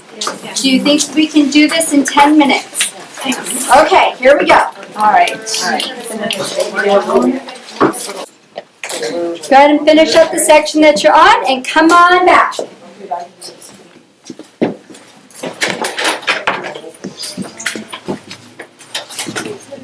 How are you guys liking the shape so far? Good. Yeah. Are you guys having fun? Yeah. Are you stepping out of your boxes? Yes. Yes. Is it feeling slightly good? Yeah. Dragons are staying at bay. Yeah. Fantastic. For now. For now. All right. So this is what I'm going to do. I'm going to go ahead and I'm going to finish the entire top because it's very simple. Very simple partings and sections, okay? And I know that we want to finish by 2:30. So I'm going to demo the top and then we're going to kind of close down. You're good. That way those that have clients at 2:30 can go and do that, and then those that don't, if you can stay and finish your cut, do that. Does that sound good? Mm-hmm. Awesome. So all we're going to do is come right back to the crown area again, and notice I flipped my shear, or I'm flipped to my shear from my razor. So this is just going to keep a little bit of strength in her layerings across the top, which is going to allow her to have a little bit more of what I call a mixed media haircut. It's flow and textured underneath with a little bit of softness on the top, but still the strength of a shear. Yes? Okay. That's a huge shear. What size is that? Yes, it is. No, my shear's so big. No. Can't not take it there. So it is. It's just the size I like. So this one's fun because it's a swivel shear, but this is a double swivel. So my thumb swivels, this swivels. It's a little annoying to catch sometimes, but like I can like cut in the most weirdest angles and still only move my thumb. It's so much fun. So Sam does make a swivel shear and it's awesome. So if you don't have one, it's a great investment and that's a good place to start. Good? Awesome. Okay, so we're just coming into the back now and all I'm going to do is take a center section. So this is where I like putting a different feel onto the bob altogether because would you guys agree we have some weight in the back, we have some weight in the front. It's really fun, yes? But now, why not just make it so that she can style it and make it look like a box bob if she wants it to look like a box bob. Do you guys know what I mean by that? Like, even though we have all this other rounded movement. So that's where we're really switching up. So we're going to elevate that hair up to 90-degree vertical. All say it with me, 90-degree vertical. 90-degree vertical. Okay. So my guide to length is going to be about right here because I want to keep that weight line. Yes, this is where I'm pulling over a slight disconnection on my bottom. So I don't want to cut that off. But that's now going to become the guide. Good?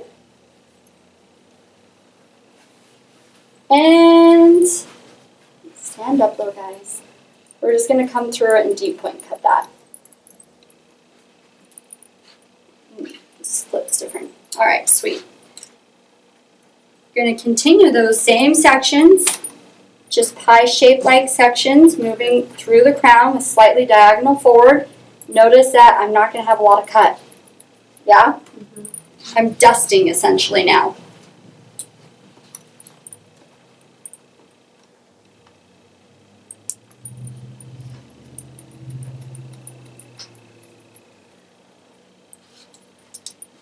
And continue around the other side. Spin, spin, sugar. Now, one of my favorite movies is Dirty Dancing by show of hands who's seen Dirty Dancing. I hope that's the whole room, yes. Fantastic. So in Dirty Dancing, when I'm cutting layers and when I'm working my layering and cutting in general, I always think to myself, in that movie, everything was about the structure of their body, right? So if you guys notice, I'm cutting a nice square-ish line, right? Yes? So what does my body need to do? So where are my elbows? Yes? So if you find while you're cutting that you're like lazy, your haircuts are going to become lazy. Where you're longer on one side and shorter on the other. Always watch your body positioning as you're moving through your cuts. Yes? If you clean up your body, you're going to clean up your cutting. Everything's going to start becoming much more balanced and much more precise. Good times? So, this is my space, this is your space, elbows up.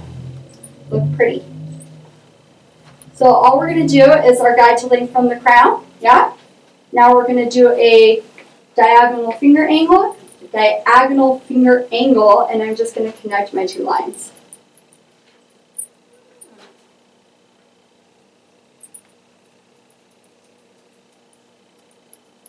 Good? I'm going to split that in half.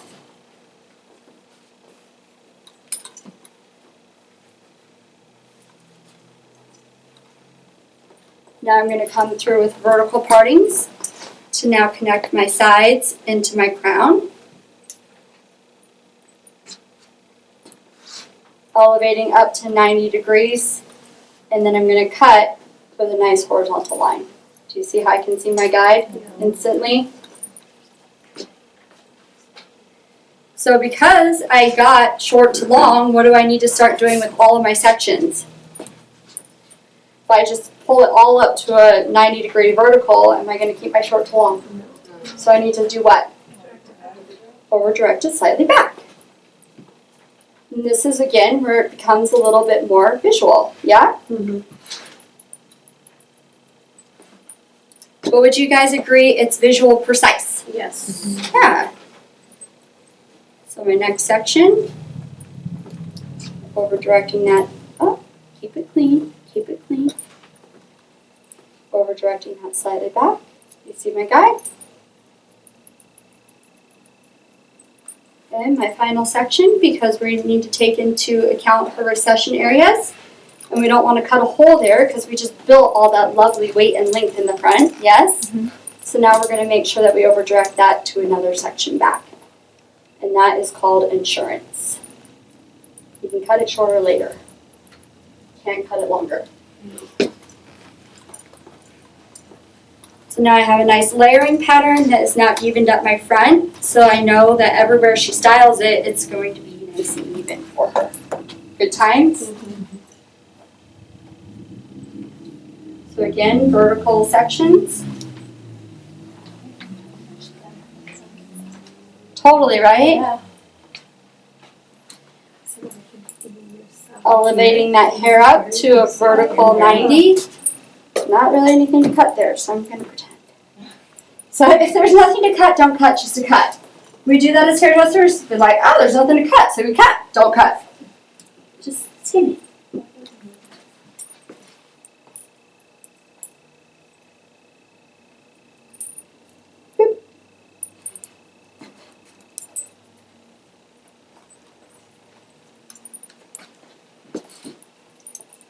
But would you guys agree this is now giving me balance within my cut from left to right across the top, yeah? Picking up that last section, over directing everything back, elbows up, following my guide. So nice. Good? What questions do you guys have? What about when they don't have, we're a center part? Is this going to look good flipped anyway? Yep, it just put a squarish type shape on this roundish shape that we built. Yes? Does that make sense? So that one is now dead. So you can push it, like on my mannequin, left to right, right to left. Thank you. Yeah? Yes. Okay. So I'm not going to have you guys go away yet because we're at 2:15. Can you guys all remember those partings and sections? Yes. Is it okay if I finish her so you can see this finish before some of you might have to leave? Yes? Okay. So all I'm going to do now is just go through and anywhere where she has extra weight, visually, I'm going to eliminate it. Like, she doesn't need any weight elimination on that side. Over here, she's like, and over there, she's like, eh. So we just need to go through and work that.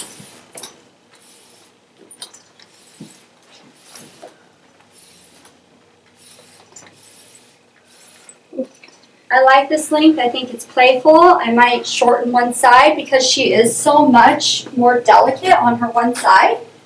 That is where you could easily visually come up and say, hey, are you open for something slightly asymmetrical? Right? Can I tilt? Sam says tilt. Can I tilt your haircut for you? Yes, because a lot of people don't like the word asymmetric. They grew up in the 80s like I did. I don't want an asymmetric haircut. Tilt it. Oh, it's going to make it look better on my face? Yes, please. Yeah. It's weird how they get all crazy up in their lingo, yeah? So all we're going to do is just go through and clean her up. So on this side, I want to open her up a little bit. So I'm just going to take a couple subsections and loosen this up. I'm going to be pretty aggressive here because she is way heavier on the side.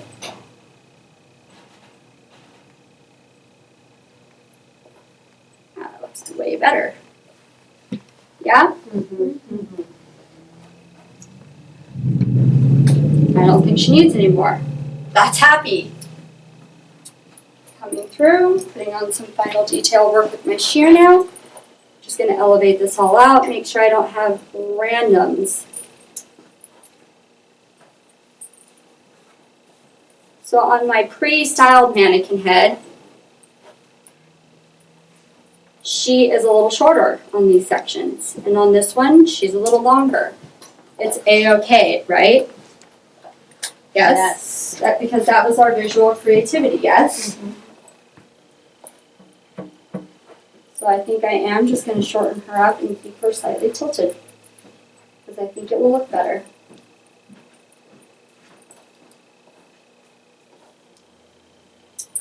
And then one for balance. So I am going to make sure that if she switches her part up, all the way over to the other side of her recession area, that she's not going to get any weird bits hanging on this side.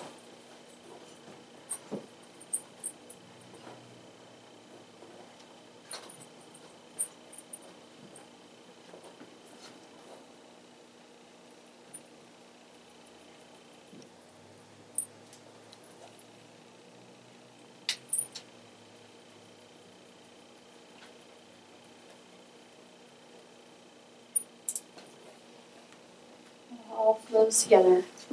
Good times? Okay. What questions do you guys have?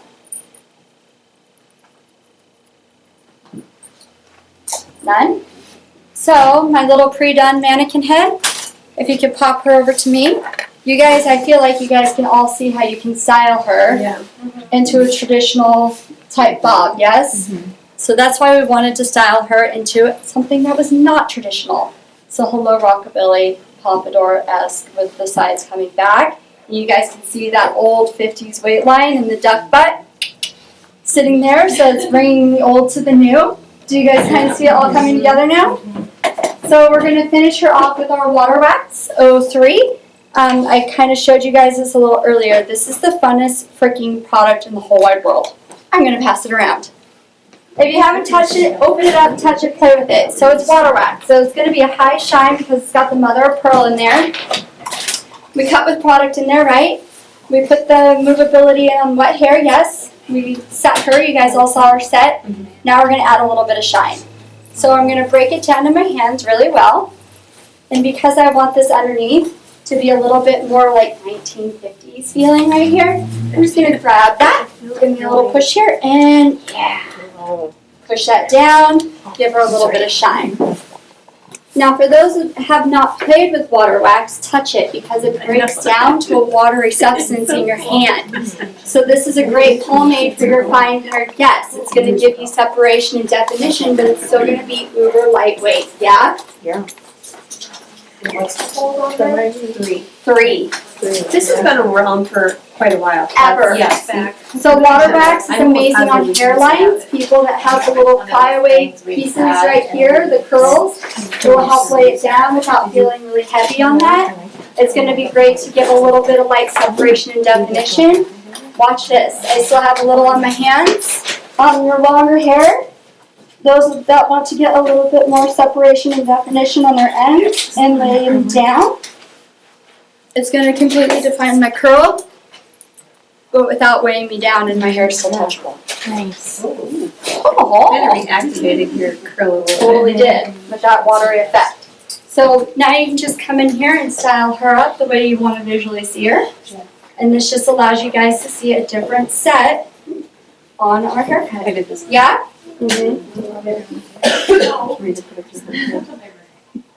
Fun. And I just love the idea of kind of going a little old school on some of this stuff. That's what you said you liked, so we're just gonna rip it out. Sweet. Alright, did you guys have fun today? Yes. Did you guys learn some stuff today? Absolutely. Yes. What is 2 of your top learns? Balayage. Everybody said it in there. What else are we supposed to do with this? Balayage was your favorite? Very good.